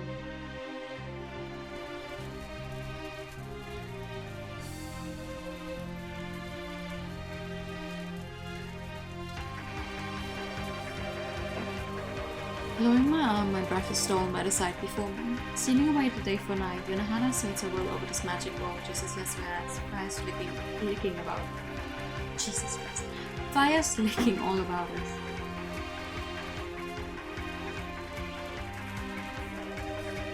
My feet step back once, then twice. Only now do I realize my body is shaking, the awesome spectacle before me hiding my physical fear. Feeling my knees starting to go weak, the briefest hint of weakness and level is all my body needed to start running. I'm busting at my skin as I sprint through the streets, the frantic swinging of my arm to clear the including limbs. The air itself feels like it's on fire, the billowing smoke and ash just scorching my throat and searing my lungs. I don't understand anything anymore. I just need to get out of here. Everything in my body screams at me to run faster, every muscle pushing me onwards to the burning streets as echoes of hateful screams and breaking windows ring about. I have to get out of here. Oh god. My vision blurs as I'm picked up and thrown, my mind going blank. Puffing as much from the hot air in my lungs as the smoke and ash around me, I slowly pop myself back.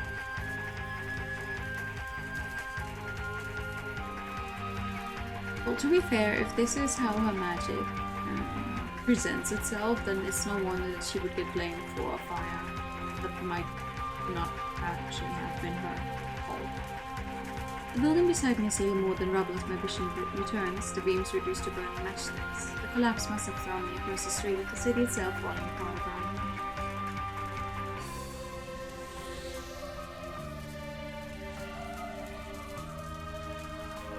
me. Yasu's scream of anger makes me look back to a sight which steals away all words. Yasu pays no heed to her disintegrating wall. Wild eyes lock to her sister, she lets out another scream of anguish. The raging fires only surround them as if dragons were breathing down the avenues and boulevards of the once home town. The woman leaps back in the air herself as a gale sweeps through the road beneath her. The force of Yessa's rage destroys another building as the falling roof causes another beams to shatter and collapse moments after, the yellow of burning embers breaking up the night sky. No, the darkness isn't just the night sky. A strange pitch black emanates from Yonohana as something unnatural begins to overtake everything around. The stars themselves snuff out one by one. I can't process this anymore, the magic twisting the world beyond my comprehension. All I can do is watch, helpless as the fires of Yonohara's magic and Yessa's rage engulf the city, the streets, everything. What have I done? I might as well be an ant, witnessing the devastation around me without any comprehension of what's happening. The woman fighting in the sky above are no less than gods in comparison to me. The three mages have this power. Yonohara was right. I never did truly understand anything. As long as I could escape reality, I didn't care. As I lie in place, unable to move, a new feeling asserts itself over the terror of our destruction. Despair, serene, hopeless surrender. The world Yasuo and I share, the love which had only just begun.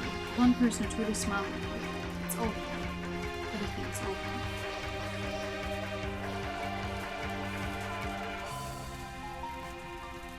As I mourn the life I've lost, light footsteps on a dirt road skip up from behind me.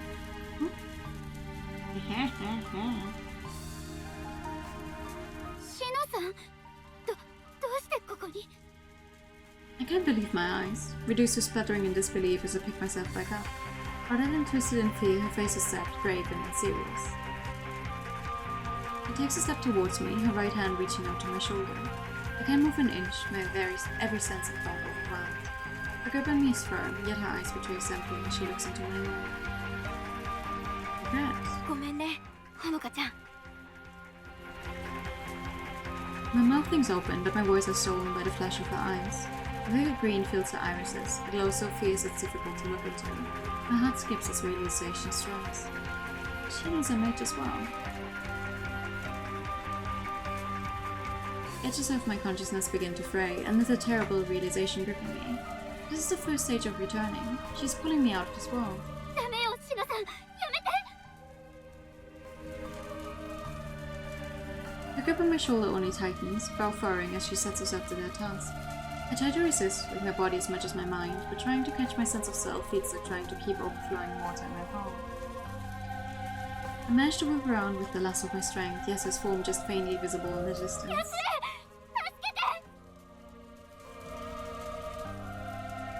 My hand reaches out, and I see the barest glimpse of her looking back at the fallen screen. My face contorts in panic as she catches sight of me, but it's too late. My body feels light. My mind is... I can't stay.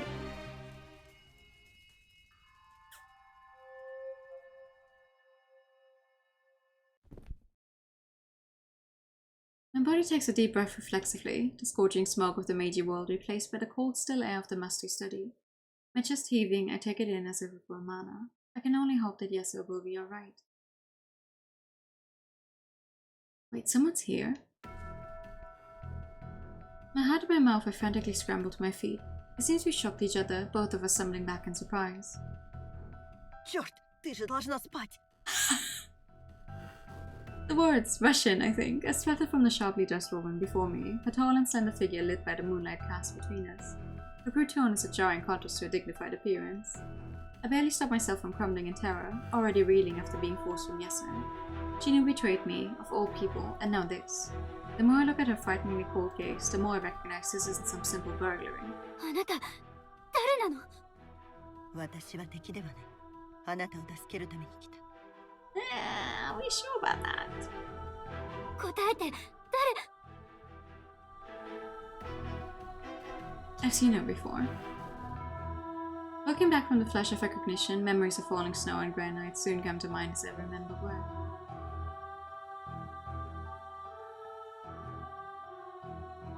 She's the one who held the card off for Yonohara when she left the cemetery.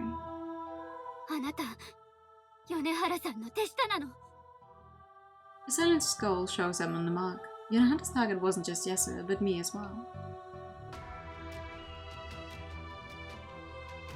The glint of metal in the moonlight draws my attention to the desk. The nice well-used blade is within a moment's reach. If Yasuo is prepared to battle with Yonohara, then I should be as well. やめた方がいい。ライフルを持った仲間を外で待たせている。彼女の唯一の目的は私を守るこ嘘よ。はったりを言ってるんでしょ。と。試そうとしない方が身のためだ。I grit my teeth through the fear as it grows around my mind like so many vines. Every muscle in my body is tense to the point of pain, adrenaline coursing through what feels like every pore. I have nowhere to run, I have nowhere to hide.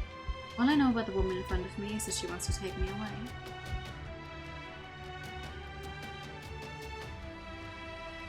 I have to fight for Yes's sake. With speed which surprises even myself, I lunge to the desk without regard for my own safety. If I can just get that blade, I can defend myself. Even as she reacts and begins to move, I know I can grab it before she reaches. Yeah.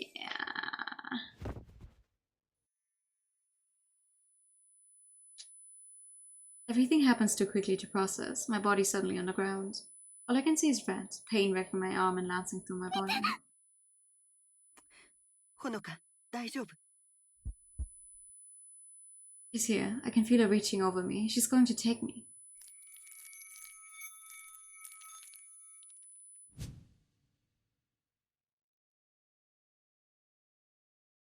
Everything happens in a blur, suddenly finding myself back on my feet after lashing out at the figure.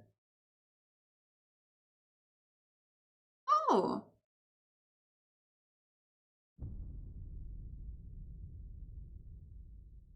It takes a moment for either of us to register what happened. Following her gaze, my eyes are drawn to the weapon I hold in my own hands. The scythe could only be formed from one thing, the blood from my wound crawling up my arm and into its handle.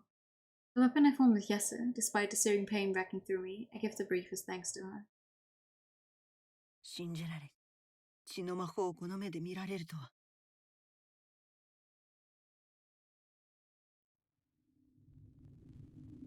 Our moment of bewilderment soon comes to an end, the gravity of the situation returning to us. A glance to my side shows the window now behind me, ruining the shooter's aim.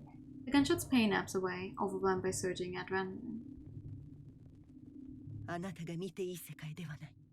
どれほど危険な状況か分かっているのか。Who do you about the scythe or?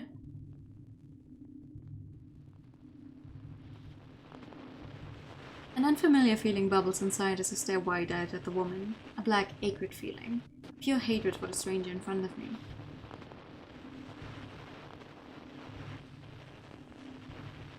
I mean, she knows about blood magic. That's the thing. Her entire, job here is, for some reason, trying to grab that because blood magic cannot, be known in the rest of the world, basically. But, the scythe, yeah. I finally found the one person who accepted me for who I was, who didn't expect anything of me. The one person I could just exist with. Aren't I allowed to keep that one piece of happiness? 安江を奪わせはしない。 Filled with fear and terror, I hold the scythe high and launch at her with the same fury as Yesu against her sister.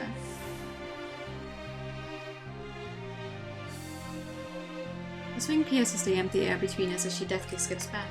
For a brief moment I find myself shocked at an attempt to take someone else's life, but those thoughts are soon set aside as I watch her eyes take on a completely seen world. Wow. Ooh! I realize another true mage stands before me as a long and ethereal pole on me instantly materializes in her hands. Its menacing blue blade at her. The sharp gaze focuses as much on my wound as my arms to the weapon. やっぱり米原さんに手下なんでしょ。ほのかやめなさい。血を失いすぎている。Fed up with talking, I let my rage boil over and throw myself at the woman with wild abandon. Words mean nothing now. I've had enough of being reasonable. My wild sideways swing hits the wall beside us, plaster flying off around the room.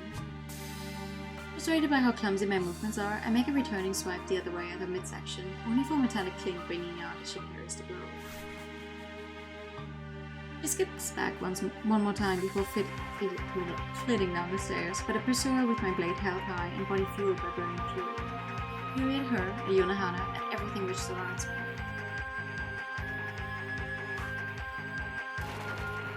I'm surprised she is keeping it up for this long. Catching sight of her around the stairwell, I swing wildly with my body's momentum behind the blow. sturdy wooden railing outright shatters from the floor, splinters flying across the room as the woman shields her face. やめなさい。話を聞いて。よくも私の世界を。 My screams bellow about the house as I violently slash at her, her weapon deflecting mine and sending it carving a deep gash out of the floor. After a life of submitting to everyone around me, of politely swallowing my pride and playing the perfect student, the rage I feel now is almost intoxicating. My anger drives me onwards, all thoughts of my safety long gone as I keep advancing. The tip of a blade suddenly thrusts towards my left side, forcing me to pull my weapon back in fright. I clumsily try to bat it away, only for a move to be a feint as she jabs again to my right. All I can do is stumble backwards to avoid the blow. Oh yeah, you're not a fighter. I try to counterattack, but she deftly skips back as I stumble forwards. The spear's tip circles menacingly in the air between us as I right myself, the woman waiting to pounce. My heart races wildly, faster than I've ever felt before. Nobody's here to help me. Anger, fear, every emotion seems to sweep through my mind at once. Yet as I swing again, she moves her weapon just enough to counter, and not an inch more. I get more and more frustrated. She moves unnaturally quickly. Every spike parry with eerie precision compared to my lumbering slashing. Gripping the scythe and preparing another attack, I instead suddenly sway to the side as dizziness overcomes me. I put a hand to my face without thinking, trying to collect myself as I uselessly hold my weapon before me. ほのかもう戦うのは無理だ。それ以上血を失うと。うるさい。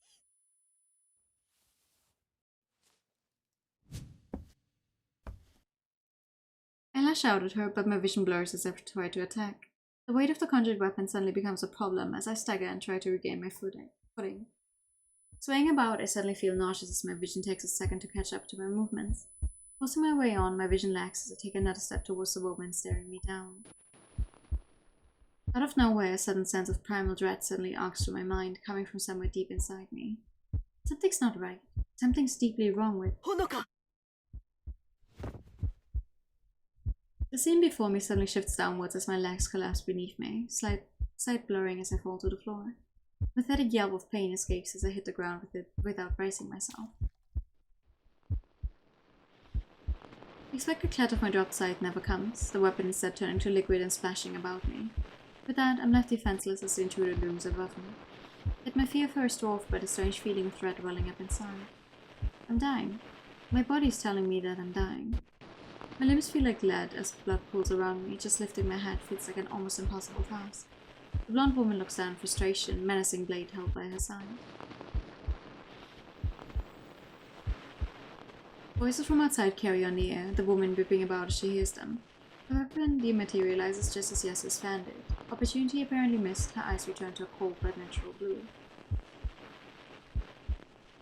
She gives one last frustrated glance towards me before bolting for the door, disappearing in a flash as she sprints out into the snow.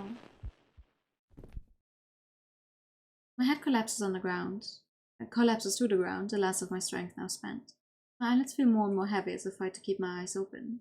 Shouting from outside turns to a barely audible murmur, my senses slowly shutting off.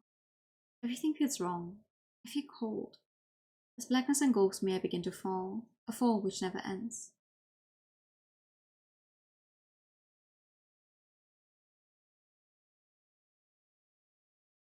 Act 3, Scene 2.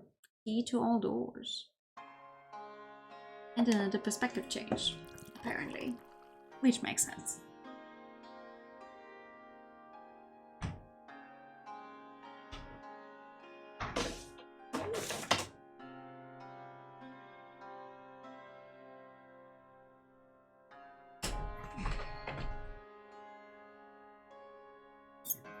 The glass is set. She pours. Amber liquid splashes satisfyingly over perfectly clear cubes of ice.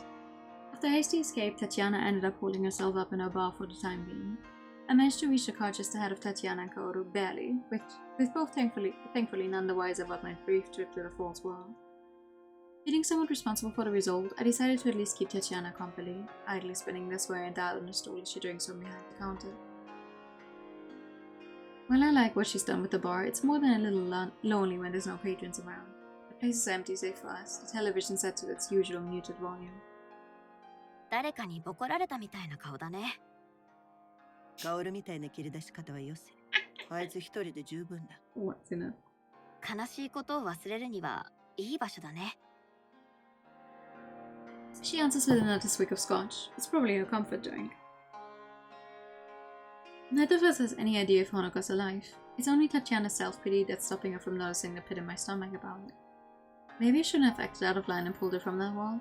I'd have felt equally guilty if I let those quarreling sisters accidentally kill her in their fury, though. There'd be little left of Honoka if her soul were to be slain. It's a pain when ordinary people get caught up in major affairs. で、次の計画は？警察の捜査が落ち着くまでここに身を隠す。お前がそれを計画と認めるならだが。 That's not really a plan, no. もっと楽に考えなよ。警察が札幌にいる金髪の女性全員を調べるわけないって。Tatiana gives a shrug, eyes more focused on a drink than me. To be fair, the scotch seems like it's doing a better job of lifting her spirits than I am. まあ、最悪の事態は避けられたわけだし、カオルが狙いを外してよかったよ。いや、カオルは外したわけじゃない。あいつは何かと問題だらけだが、腕は確かだ。The implication is clear that she only avoided a fatal hit because of Tatiana's request. 結局、予備の計画を立てていたのはあいつだけだったというわけか。失敗した時の逃走計画だ。認めるんだ。驚いたな。プライドを飲み込んだところで腹を壊さないからな。とはいえ、奴が正しいのはどうにも気に食わない。As for me, I still can't grasp the relationship those two have. Fair. Tatiana's attention shifts over to the television and I follow her gaze. It's a news report coming from a scene that's all too familiar. 音量を上げて。She hastily plucks the remote from behind the counter and cranks it to full volume, both of us focused intently on the screen. ほのかちゃんの家で中継してるみたい。ハゲタカどもが群がり始めたか。The UFO reporter babbles in a typical neutral news tone, her microphone and suit just a little too large to look natural on her light frame. Police officers walk behind her, mainly watching over the scene and looking important at the camera. 昨日の事件現場から生中継です。警察はこの事件を強盗未遂事件として捜査を続けています。Reporter. 自宅で激しい襲撃を受けた住人は北海道大学に通う20歳の女子学生で、侵入した犯人を撃退した後、負傷により意識を失いました。現在重傷ではあるものの命に別状はなく、回復に向かっているとのことです。警察は救急隊に素早く通報した近隣の住民に感謝の言葉を述べていました。犯人は依然として逃走中で、警察は市民に情報提供を呼びかけています。She goes on talking for a bit about a local crime, the incident apparently not spicy enough without being part of a broader problem. All the better to cover our tracks, I suppose. 重傷であるものの命に別状はないか。いつも同じ言い回しだな。よかったと思いなよ。あれだけのことが起きたのに、ほのかちゃんはまだ生きてるし、容疑者については何も言われてないんだから。I notice Tatiana's brow furrowing as the camera holds on the reporter, her scotch forgotten as she leans further and further over the counter in interest. あのジャケットに見覚えがある。お前はどうだ？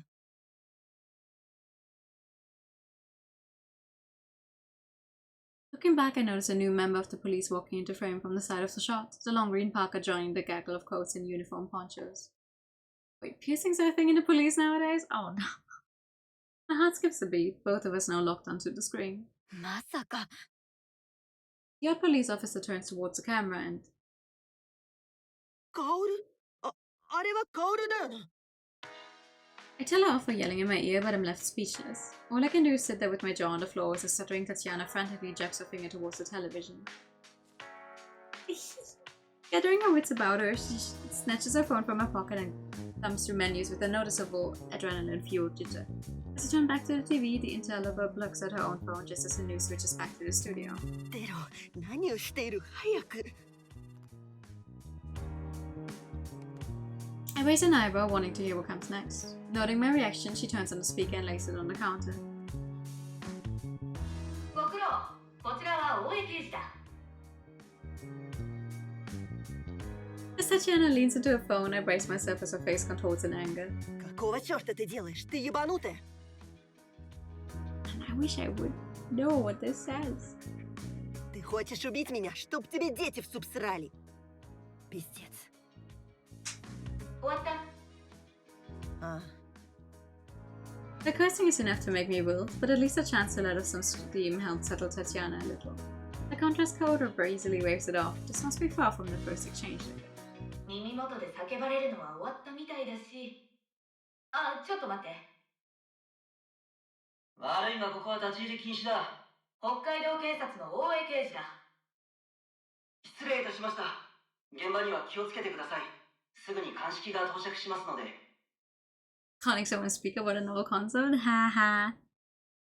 For real though. Like in this case. そう。あとどれくらいかかりそう？ 10分ほどかと。わかった、気をつける。ありがとう。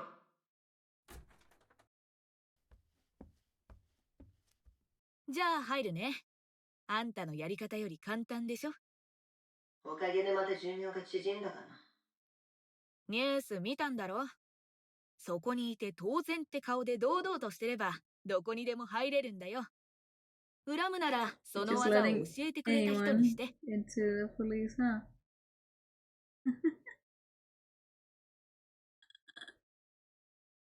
Subtle. Tatiana doesn't notice my nervous smile. 本が欲しいって言ってたよな。警察が乗り込んでくる前に手に入れとこうと思ってさ。それに弾道検査で弾が見つかって警察に追い回されるのは勘弁してほしいし。 Tatiana doesn't look happy about it, but thinks better of continuing her tirade. Toto's doing this for her after all. Partly. Toto's quiet whistling interrupts her simmering. Oh my god, yeah. 台風通過って感じだけど、ここまでやる必要あった？ That looks bad. 私のせいではない。手違いでほの子を殺さないよう気をつけて押さえつけることしかできなかった。まさかあそこまで抵抗するとは思わなかった。つまり、これ全部お姫様の仕業ってこと？ She goes silent, probably gazing about it in incredulity. I don't think any of us seriously thought she'd fight back, let alone to the point of forcing us to pull out. Toto's boots on hardwood can be heard even over the phone, the stairs creaking loudly as she heads up. ほのかはヨーロッパの骨董品が好きなんだな。数百年前の世界にいるみたいだ。真面目にやれ、カオル。わかったわかった。 Silence rings out while Kodo digs around. Tatiana and I on edge as she casually rummages around an active crime scene. みっけ 7.62×54mm 弾、あるいはその残骸かな。例の本は The boots echo about the room as she タ walks チアナが over. 言ってた通り、デスクの上に開きっぱなし。一言も読めねえや。ずいぶん古いものみたいだな。うん。図は一致してる。この本で間違いない。あの子、相当ヤバいものに手を出したんだね。すごい量の血だ。今は放っておけ。誰かに見つかる前に本を持って早く出る。了解。じゃあいつものバーで会おう。あ、そうだ。ビール用意しといて。 With that, she abruptly hangs up on the call. Tatiana slumps forward on the counter, holding her forward in her hand. I can't blame her for being exhausted by the experience. これで終わりだな。すっきりした終わり方ではないが、とにかく終わった。歩いて立ち去れる着陸は成功した着陸って言うしね。 With that, I hop off my stool and grab my scarf from the seat beside me, throwing it around my neck. もう帰るのか？少しは寝なきゃ。明日は私も課題があるの。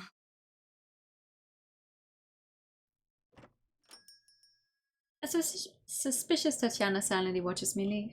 The debt I'm incurring with her will come due, but for now she holds her tongue.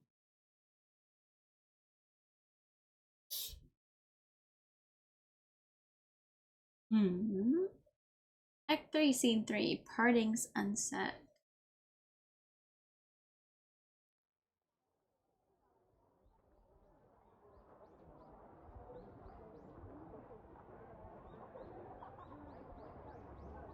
Was this a flashback? Crouching down at the side of a building, I grasp my knees with all of my strength and clasp my eyes shut to try and stop myself breaking down. My heart is beating so loudly it's deafening, poorly hidden tears streaming down my cheeks. I was stupid for trying such a crazy thing. I had no idea what I was playing with, and this is what I get. My head still feels weird after everything started glowing, and I don't know how much blood I've lost, but I feel weak and sick because of it. Everyone here is strange, and their eyes have been pinned on me as soon as I found this place. All I want is to disappear. I don't want any of this. Why did any of this have to work? I just wanted it all to. もし Noticing a soft voice from above, I gingerly look up to its source. The woman I see strikes me as a confusing sight. I guess her age to be in her 30s, but locks of white hair flow over her shoulders as she leans down. Her clothing is formal, yet the bright yellow design feels as crazy as her loose hair. But most of all, she appears as someone bright. Bright as the springtime sun of this baffling world, straining to make her out. I try my best to wipe my tears and see her better. Oh, when we first arrived here, I guess. お嬢さん大丈夫手を貸しましょうか The woman's voice is calm and gentle, yet I can't help but notice a faint trembling to her assurances. As I meet her eyes with my own, my words fail to come for a moment as I see something unexpected. Is that fear? I'm the one who's lost in this surreal place. How can she be the one of us who's scared? Even as I look up at her kind face, I struggle to stuff down my own frightened whimpering. ここはどこですか？最初の質問にしては複雑ね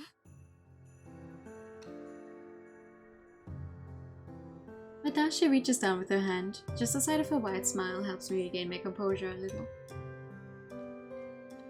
心配しなくても大丈夫ここは安全だものいずれ全部説明しましょう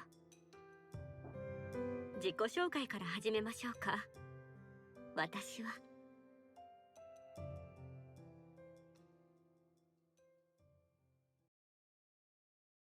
安江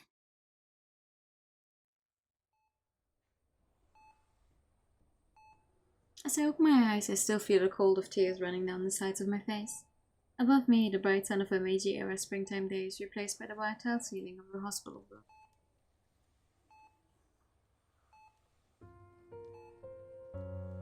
I'm meant to be gone. I'm not supposed to still be here. My story ended, its last words written. What's come after that? All I can find is a search for some emotion to feel as a void. A blank slate, no different to the sterile and unfeeling walls which surround me in the strange new world of the hospital. A world of strange people wearing strange garments and speaking a strange language. The scent of strong disinfectants plays on my nose, while noises from odd equipment and indistinct mumbles from the hallway drift in the air. All I've learned since arriving are uncomfortable new worlds. Hospitals are unfortunately where one picks up the most. Hypovolemic shock, pallor, and hematocrit, along with many others, have entered my vocabulary in the last couple of days. None of those will enter mine. Still confined to my room, the lack of distraction leads me back to the painful topic of Yesser. I can only guess at her fate, or if I can ever visit her again if she still lives. Will the last image I have of her be the twisted face of anger and sorrow?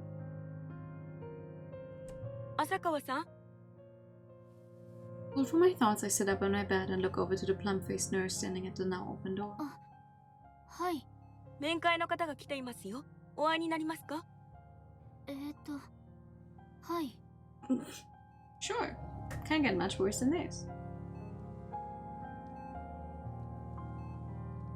I can't summon more than a half-hearted mumble, too wary to even summon my usual manners. It's probably just the police returning again to ask this or that. She gives a brief bow to someone in the hallway before going about her business.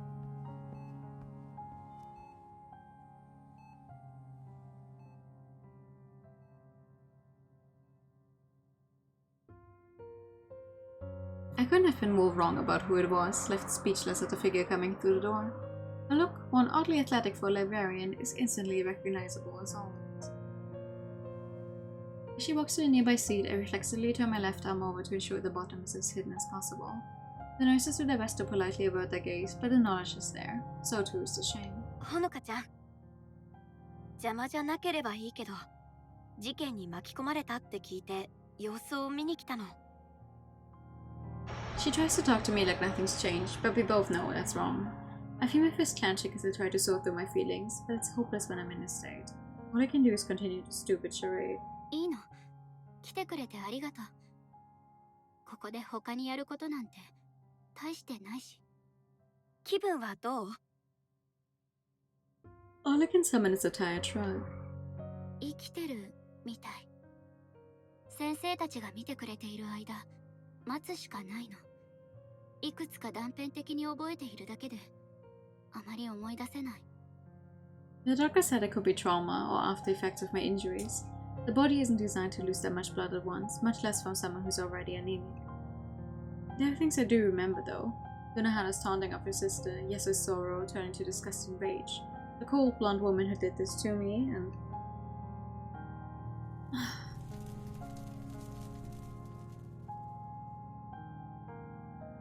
the glow of magic in Shino's eyes. Shino's realized she's inadvertently steered the conversation exactly where she'd been trying to avoid. It's clear neither of us knows how to react to what she's done, or what I did for that matter. ごめん、ほのかちゃん。私、ちっとも知らなかった。しのさんはずっと。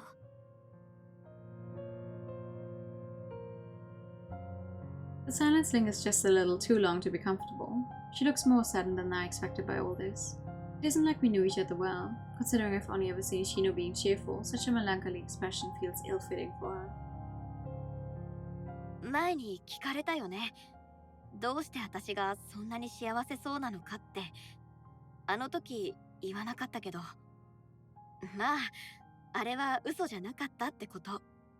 全部話したわけじゃなかったってだけで。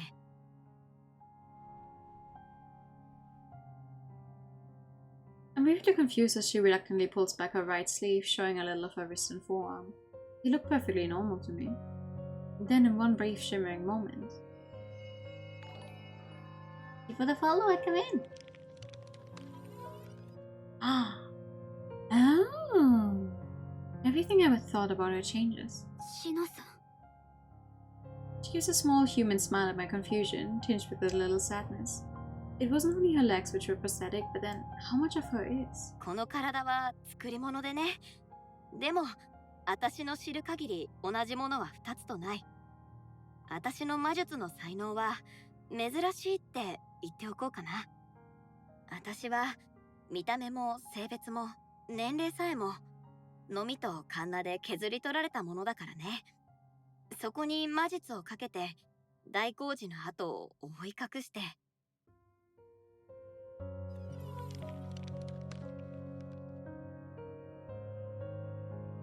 幻想の出来上がりってわけ。すごい。言うほどいいものじゃないよ。体を変えるたびに現実が長引くし、年齢が意味をなさないことに対する些細な代償かな。でも一番の代償はね、知り合った人みんなが私より先に死んじゃうってこと。I say she's strong, but she really didn't seem any different to anyone else. Do you think she's been through so much? 偉そうなことを言うつもりはないの。でも起きてしまったことを考えれば説明する責任があるんじゃない？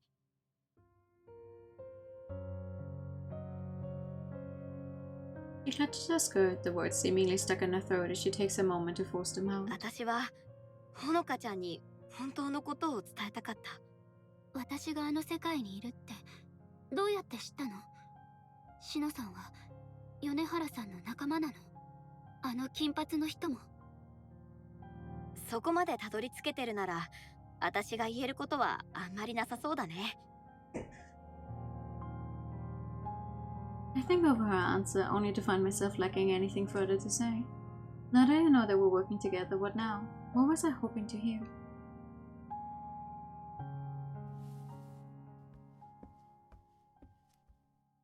Picking herself up from the seat with her usual spiritedly energy, she seems to return to her normal bubbly self. Seeing her flip between emotions feels more than a little jarring. 切り上げちゃってごめん。車を待たせてるんだ。慰めになるかわからないけど、意識ははっきりしてるみたいで安心したよ。また来るから、ね。I give a nod, but we both know that won't happen. She stops before the door to give a little wave. I return it as best as I can with my right hand before she soon skips out. Exhausted from that one small exchange, I sink back into my bed. The doctor said I'll need to be here a while to regain my strength, so it shouldn't be a surprise.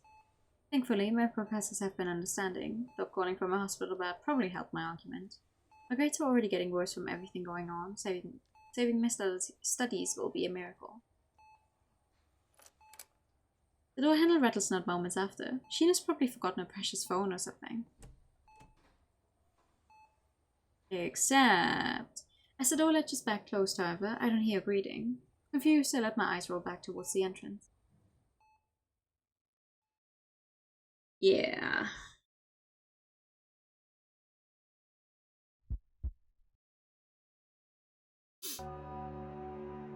My heart jumps at the sight. Panic finally giving way to reason, my hand flies out to the nurse call button beside the bed, my eyes not daring to glance away from the woman. Flames suddenly burst out of it, making me yelp in pain as my hand recoils.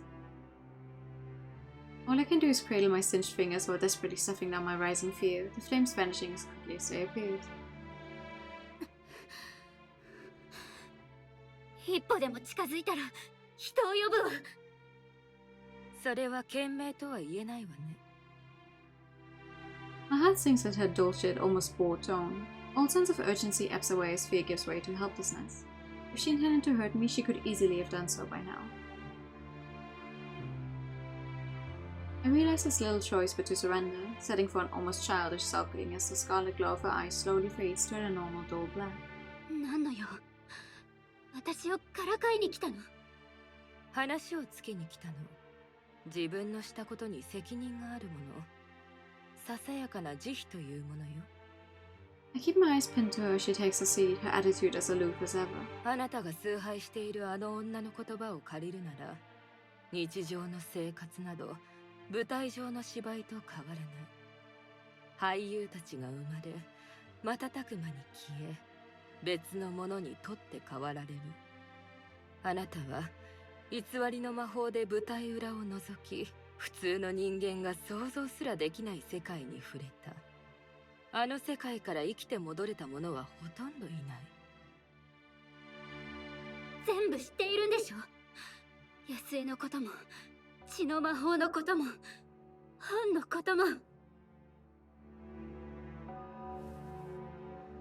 As the words leave my lips, a stinging pain lances my heart. Left at her mercy, I just sink back further into the bed as realization turns to slow, painful resignation. 奪ったんでしょ。私から何もかも、全部。普通の人間が血の魔法を使って魔法使いになるなど、人の言葉を真似て泣くオウムが人間になれると望むに等しい。血の魔法に関する本なんて、私にはどうでもいいの。じゃあ、本はまだ。言っておくけれど、無駄な望みは抱かぬことね。私が雇った者たちは私よりも厳しい。あの本は彼女たちの手に渡るなり火にくべられたわ。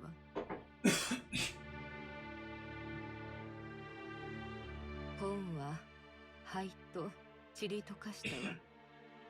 何者も二度とあの魔法に誘惑されないでしょうね。血の魔法は歴史に消えていく。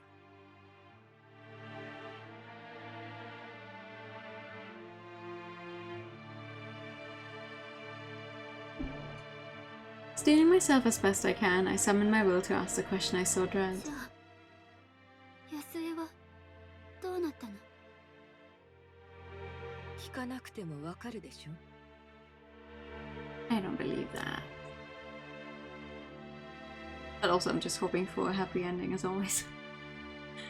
Yunahara is content to close her eyes and let the answer wash over me, a long and terrible silence hanging in the room. A black acrid feeling wells up. Hate for the woman, yes, but not simply that. Powerlessness. Impotent rage which can go nowhere and do nothing. あなたは怪物よ。自分の姉によくもあんなことが。なぜ魔術を使う者を怪物扱いするのか、あなたたちの思い込みは理解できそうにないわね。娘よ、私が生きてきた年月と目の当たりにした恐怖を考えてみなさい。人が人に何気なくなす残酷さを知らないでしょう。私はかつて個人的な問題に対処するために一度だけ力を使った。それ以上のことはあなたの知ったことではない。あるいは知る必要がない。どうして最初からあの本を持っていかなかったの？私を捕まえようとした理由は、私をこんなに長く苦しめてどういうつもり？あなたを守るためよ。私を守る？ I screamed the words in disbelief, the woman unmoved, even as tears swelled in my eyes. 成功したでしょ。こうして今あなたと話せているのが何よりの証拠よ。I grit my teeth to suppress a scream of misery, my stomach turning and face twisting in disgust. What a sick joke this all is, yet all I can do is watch everything happen around me just as I always have. All this time I really was useless. まさか私が感謝するなんて思っていないでしょうね。She gives a small sigh. What an odd, almost human slip of her composure. こういう議論になるから魔術師ではない人間との会話はつまらないのよ。私の懸念は自分が罪を犯してしまうことだった。姉を放っておいたせいで無関係なものが巻き込まれてしまったのですもの。 With that, she takes to her feet. どう言い訳しようと、あなたを恨む気持ちに変わりはないわ。結構よ。私を憎みたければ憎めばいい。あなたの許しなんて必要ないもの。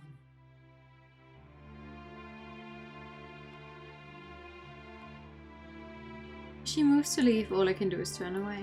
I know she takes no joy in seeing my misery, if she can find joy at all, but I feel too much shame in my own self to show my pain. Realizing the sound of the door shutting hasn't rung out, I reluctantly look back towards it. As Lady Yonahara is about to close it behind her, leaving my life forever, the thought spurs one final question. 一つだけ教えて。どうしてあなたは憎い世界で生きていられるの？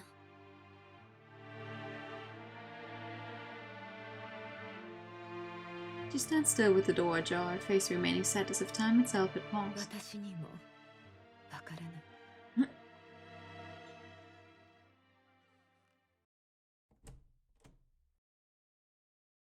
Time resumes as a long, slow creak reverberates around the room, the door latching shut behind her.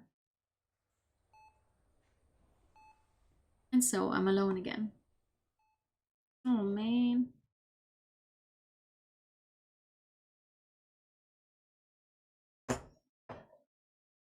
Act 3, Scene 4, She of the False Body. How many chapters does this game have?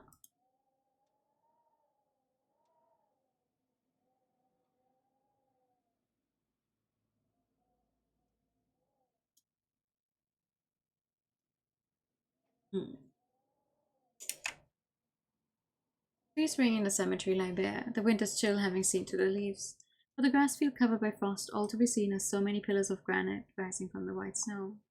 The Isakawa family grave stands among them. On its side, 2 names are written.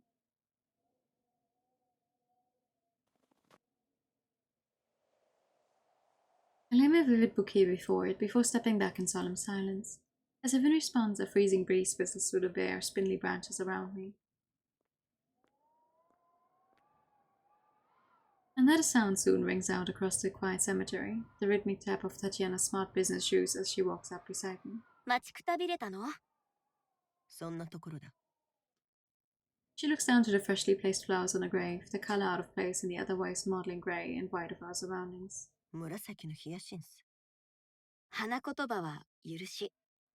娘さんがあんなに苦しんだからね。せめてこれだけでもと思って。She gives a silent nod before joining me in silently paying my respects.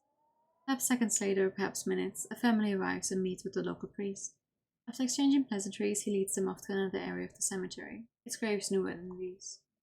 Even here, life continues on. お前は魔術師だろ。Whatever makes you think that? なんとなく気づいてたんでしょ？魔術師の直感というやつだな。I give a small smile in spite of myself. It doesn't last long. ずっと疑っていたが、今ここではっきりさせておきたい。お前が偶然私たちの計画に加わったとは思えない。She's just someone unimportant. She even says so. Yeah. Don't worry about her.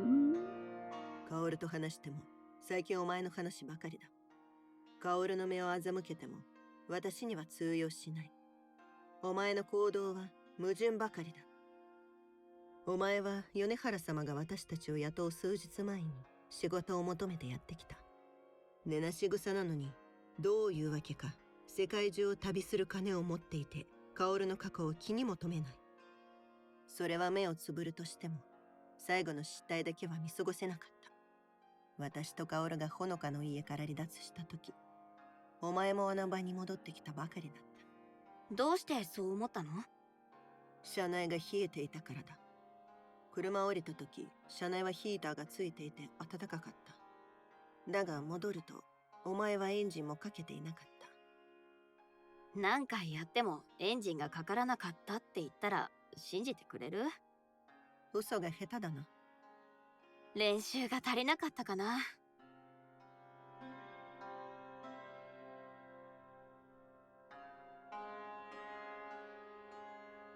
I give a long breath in defeat. As usual, the cloud of condensation never comes forth. Of all the places to have this conversation, perhaps this one is starkly appropriate. 私の魔術は魂を他のものに定着させることでね。前の体と身元はとっくに埋葬されてて、魂だけを私が作った器に移してる。何度もおかしいよね。前は嘘をつかなきゃいけないことばかりでずっと嘘をついてた。それこそ息を吐くようにね。ならなぜやめた？道徳的にと言いたいところだけど、そうじゃないの。生きる意味を見つけたから。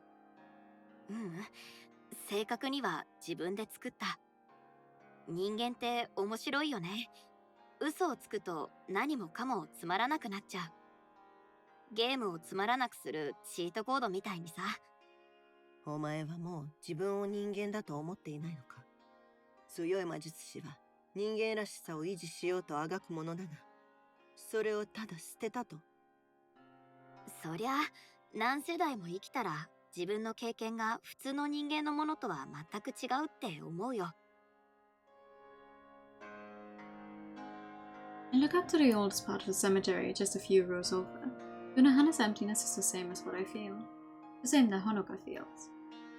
人間は死を恐れるけど、その死こそ人間を人間たらしめている悲しいパラドックスだよね。だからこの件に関わろうとしたのか。I give a simple nod. 似てるんだよね、昔の私とほのかちゃん。あの子は他の人より高く飛べたのに絶望に飲まれてしまってた。うつ病が辛いのは悲しいからじゃない。苦しいのは悲しみが欠けてしまったから。いずれ涙も出なくなる。幸せもない。本当に何もないの。誰も口にしないのはもう一つの部分。心の中から湧き上がってくる闇。闇は人を蝕み、壊そうとする毒。毒に蝕まれれば、不公平な世界への怒りへと変わる。私も感じたことがある。あなたを退けたほのかちゃんに、その怒りを感じたの。だから、ほのかちゃんに証明したかった。この世界には生きる価値があるって。どんなに欠点だらけでも、誰も見限るべきじゃないと思ったから。うまくいったのか？ダメだった。お前のせいじゃないし、他の誰のせいでもない。人生とは、正しいと思ったことをすべて成しても、時に失敗するものだ。She runs her hand through her hair, perhaps pulling herself out of the situation for a moment to reflect. 改めて言うが、私はお前を説教できる立場ではない。それにしても、お前が何世代も追えとは信じられん。よく言われる。どうやら私は風変わりなはぐれ者を拾う癖があるらしい。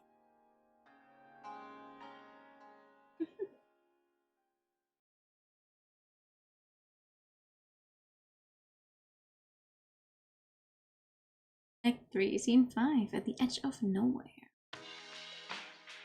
I idly swing my legs to and fro as I sit to the counter in Tatiana's bar, browsing websites on my phone while barely registering what's actually on the screen. I don't make much of a barfly. I think I'll leave the scene to the pros like Tatiana.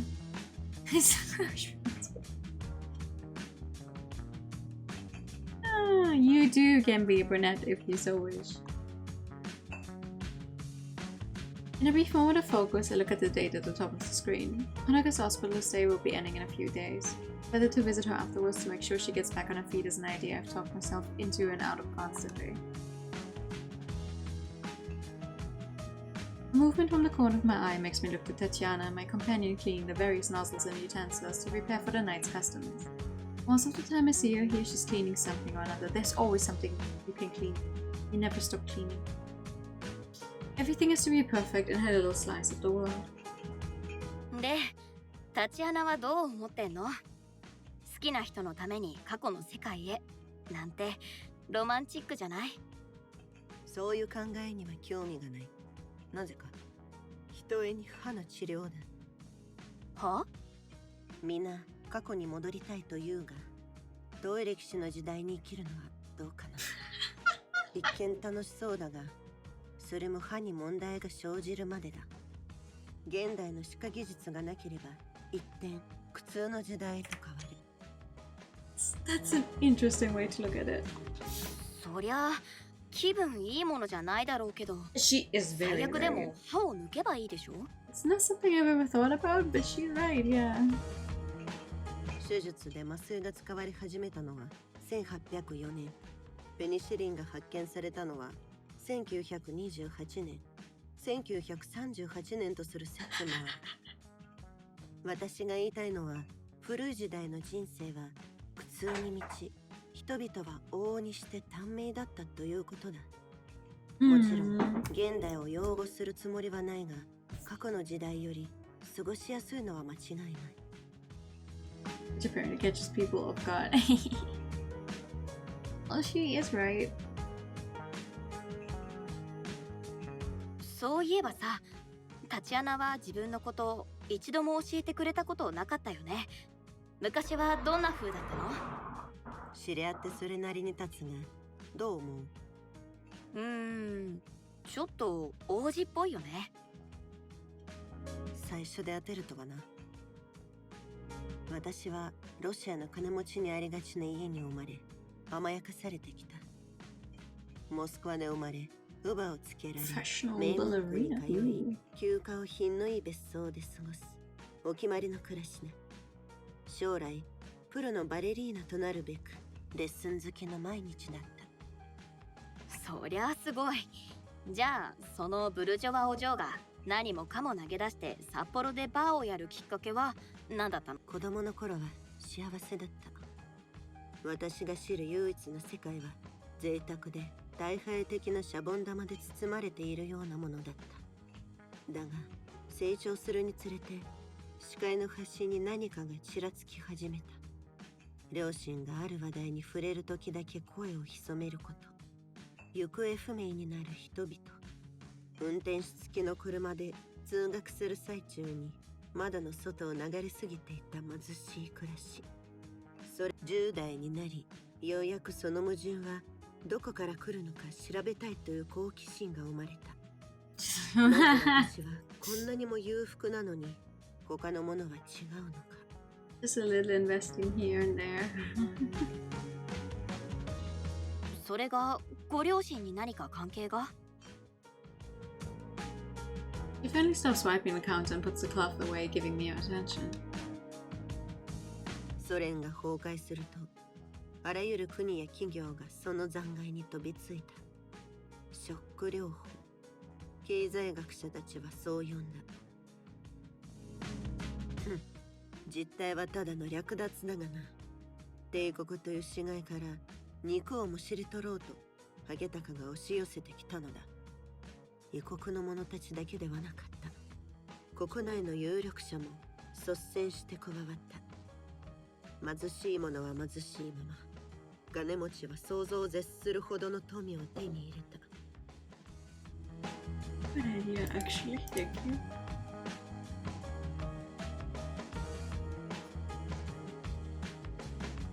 ご両親もそうだったんだね。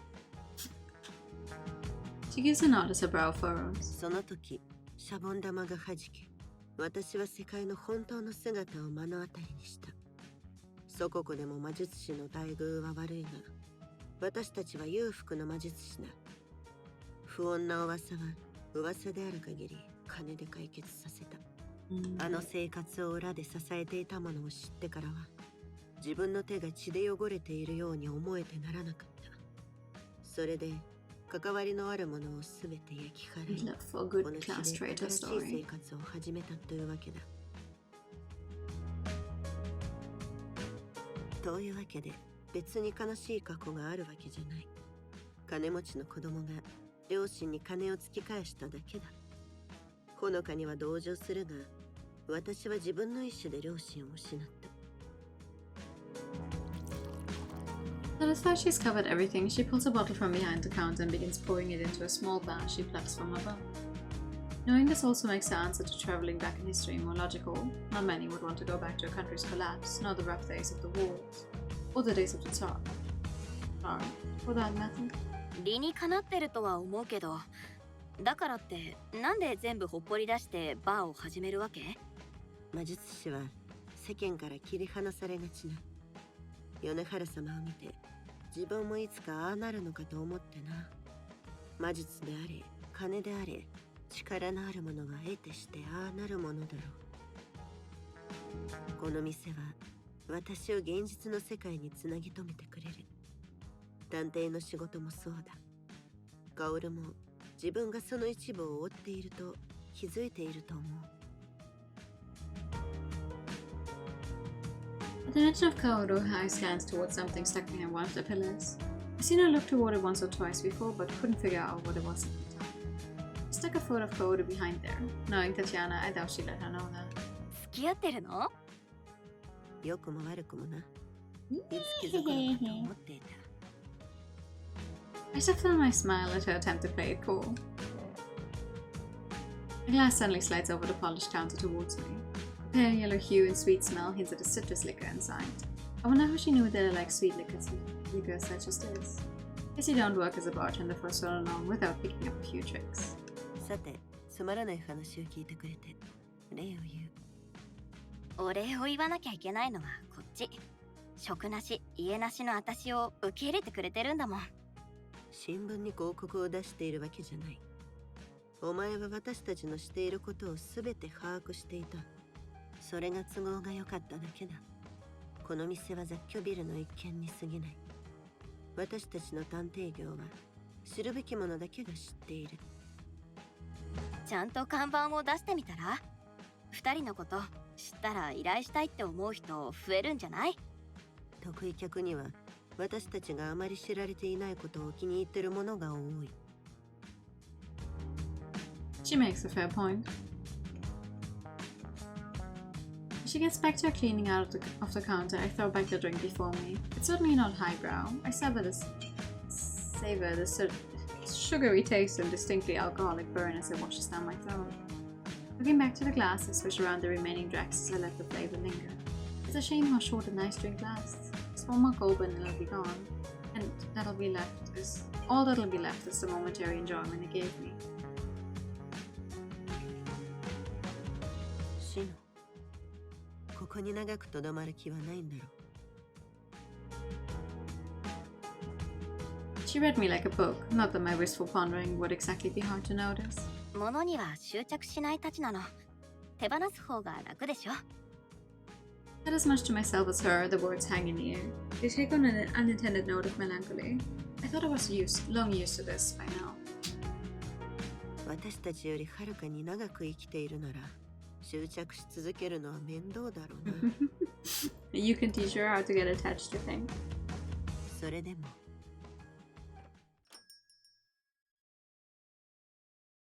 The broken from my reverie by the bar door opening. Maybe I'll have a chat with tonight's first patron to take my mind off things. Oh, maybe not. Maybe not. That idea abruptly dashes against the rocks as I look over to the graceful figure stepping into the room, her brilliant red kimono covered by that ominous black shawl. Tatiana's surprise at seeing her out and about is no different than mine. As usual, Yunahana retains a typically aloof expression. I call her inscrutable, were she anyone else, but I've quickly learned that she's hardly interested in hiding her emotions. This is simply her view of a world she's long since grown bored of. 驚いているようね。営業中ではなかったの? With some effort, the bartender forces down her emotions and puts a professional facade back on.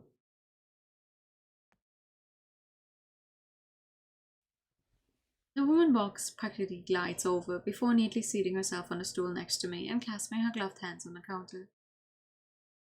もちろん空いていますよ、米原様。今夜は何になさいますか？ハイボールはいかがでしょう？最近流行りの飲み物です。最近の流行りに興味はないわ。目当ては売り物ではないもの。何のことかわかりませんね。あなたにわかる必要はないわ。Uh-oh. Her gaze lazily shifts from the blonde woman before us towards me. What could she possibly want with... Excuse me? In the blink of an eye, Tatiana, the bar, and everything else vanishes. Tatiana? The words don't reach anyone, nor do they echo about. They simply disappear into the void around me.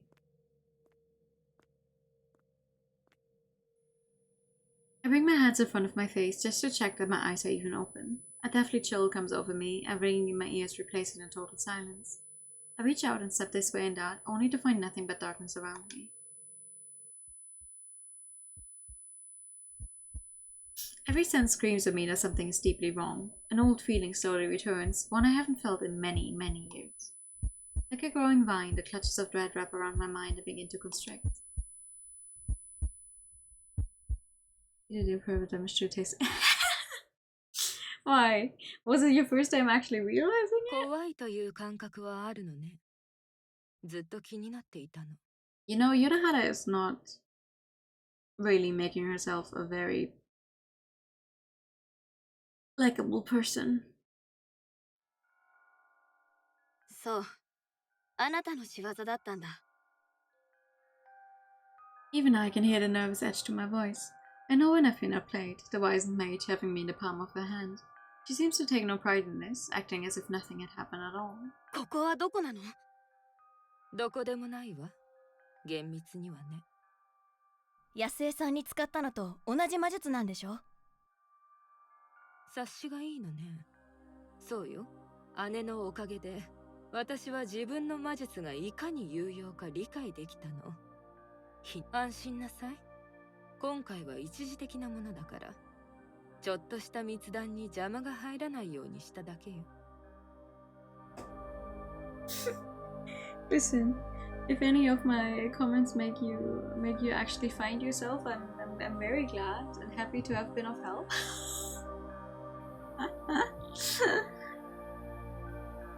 The word temporary is enough to make me relax, albeit only a little. She isn't the type to bother with subterfuge or deceit. She means what she says. 興味があるのはタチアナの方だと思ってた。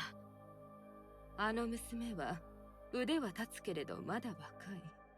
成長が楽しみね。でも、あなたを知って気になったの。へえ、大魔術師の米原様ともあろう方が盗み聞きとはね。私を浅川ほのかと一緒にしないで。タチアナに言ったことの本当の意味は分かっている。あなた、本当は何歳なの？女性に年齢を聞くのは失礼だって知らないの？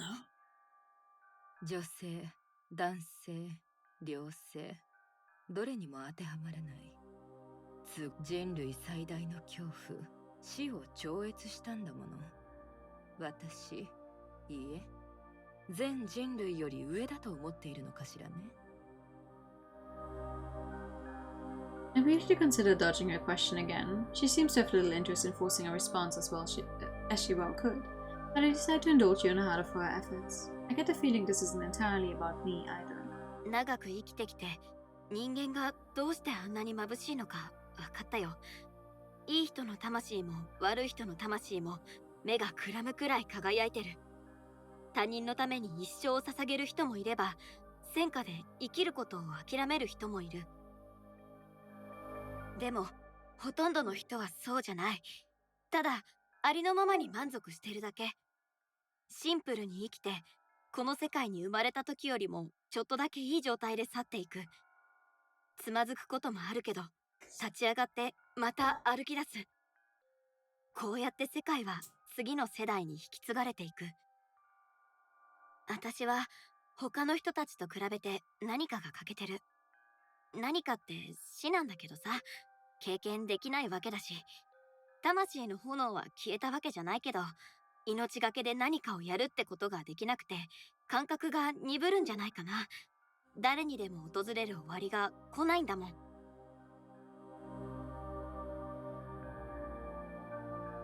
ってことで、あなたの質問に答えるなら、私はどんな人間よりも劣ってる。だからこそほのかちゃんを大事にしたい。希望はあるって証明したいの。きっとあの子が安江さんを好きになったのも、安江さんの存在が希望そのものだったからだと思う。And Yellowstone. Well, 私に人間の価値を認めさせたいなら無駄だと言っておくわ。人間の醜さはうんざりするほど見てきたもの。I find it interesting though, because the way we get introduced to Shino, you think, okay, she's some kind of side character who's maybe slightly more important, or important enough that she gets a sprite and everything, and she's voiced. And then, like, the first time around, it switches to her point of view. You're like, oh, okay, here's some more information. Okay, you're more deeply involved than we thought you were. And now it's like, oh, you're something so ancient and old, and you don't have, like, powerful technically, then you don't even adhere to the concept of death. Like, that's crazy. And then she's just running around with that stupid sports jacket the entire time. Okay, sure. 認めさせる必要なんてないよ。あなた自身がその証拠だもん。だって少なくとも一人のことは大切に思ってるんでしょ。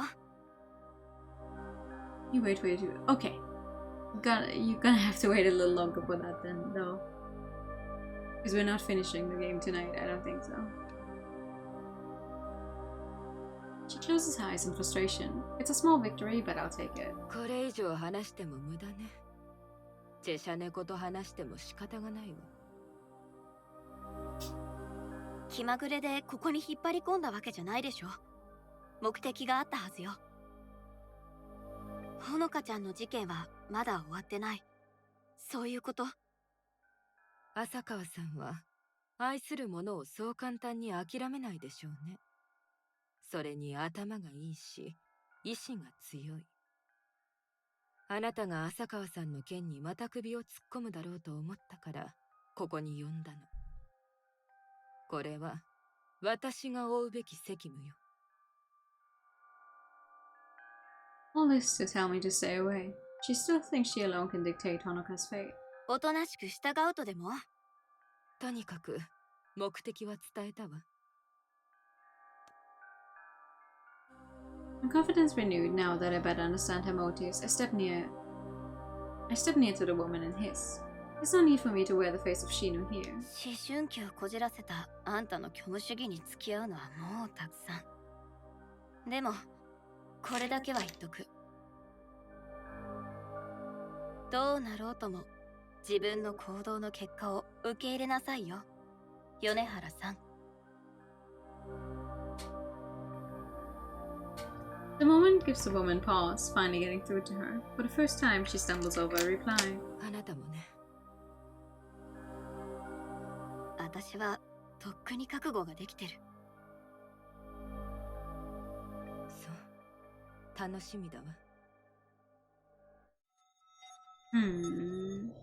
Whoa, that's bright. Ooh. Help. A mere blink and the world returns. The deluge of information after being stuck in total void assaults my senses, leaving me dazed for a good few moments just trying to take everything in.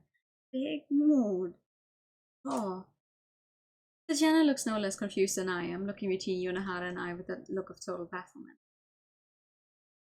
Memories returning, her barely concealed resentment at what surely happened simmers just beneath the surface. Yunahara doesn't respond to her irritation. The fact that Yana still keeps it to herself shows she didn't needn't do so. 疲れたので失礼するわ。ここでの用は終わったもの。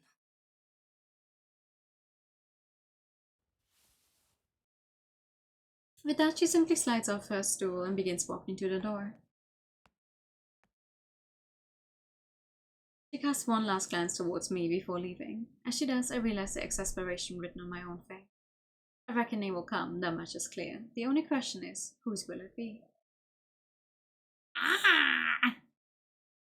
Waiting. I'm on Shino's side.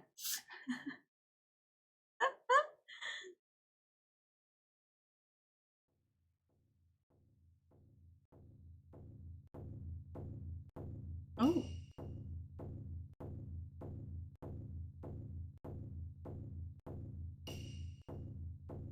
Why is it made like videos?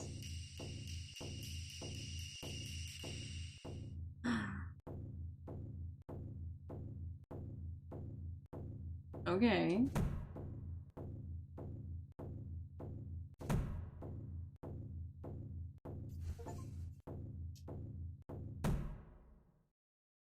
That's ominous. Act 4, Scene 1, the final play. Ooh. No. No.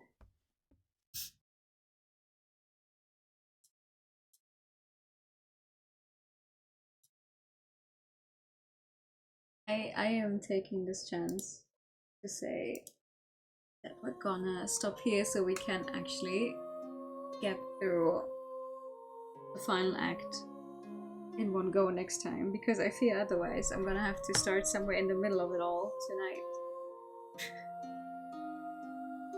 And I don't think that's going to end well. So we're gonna end here for tonight.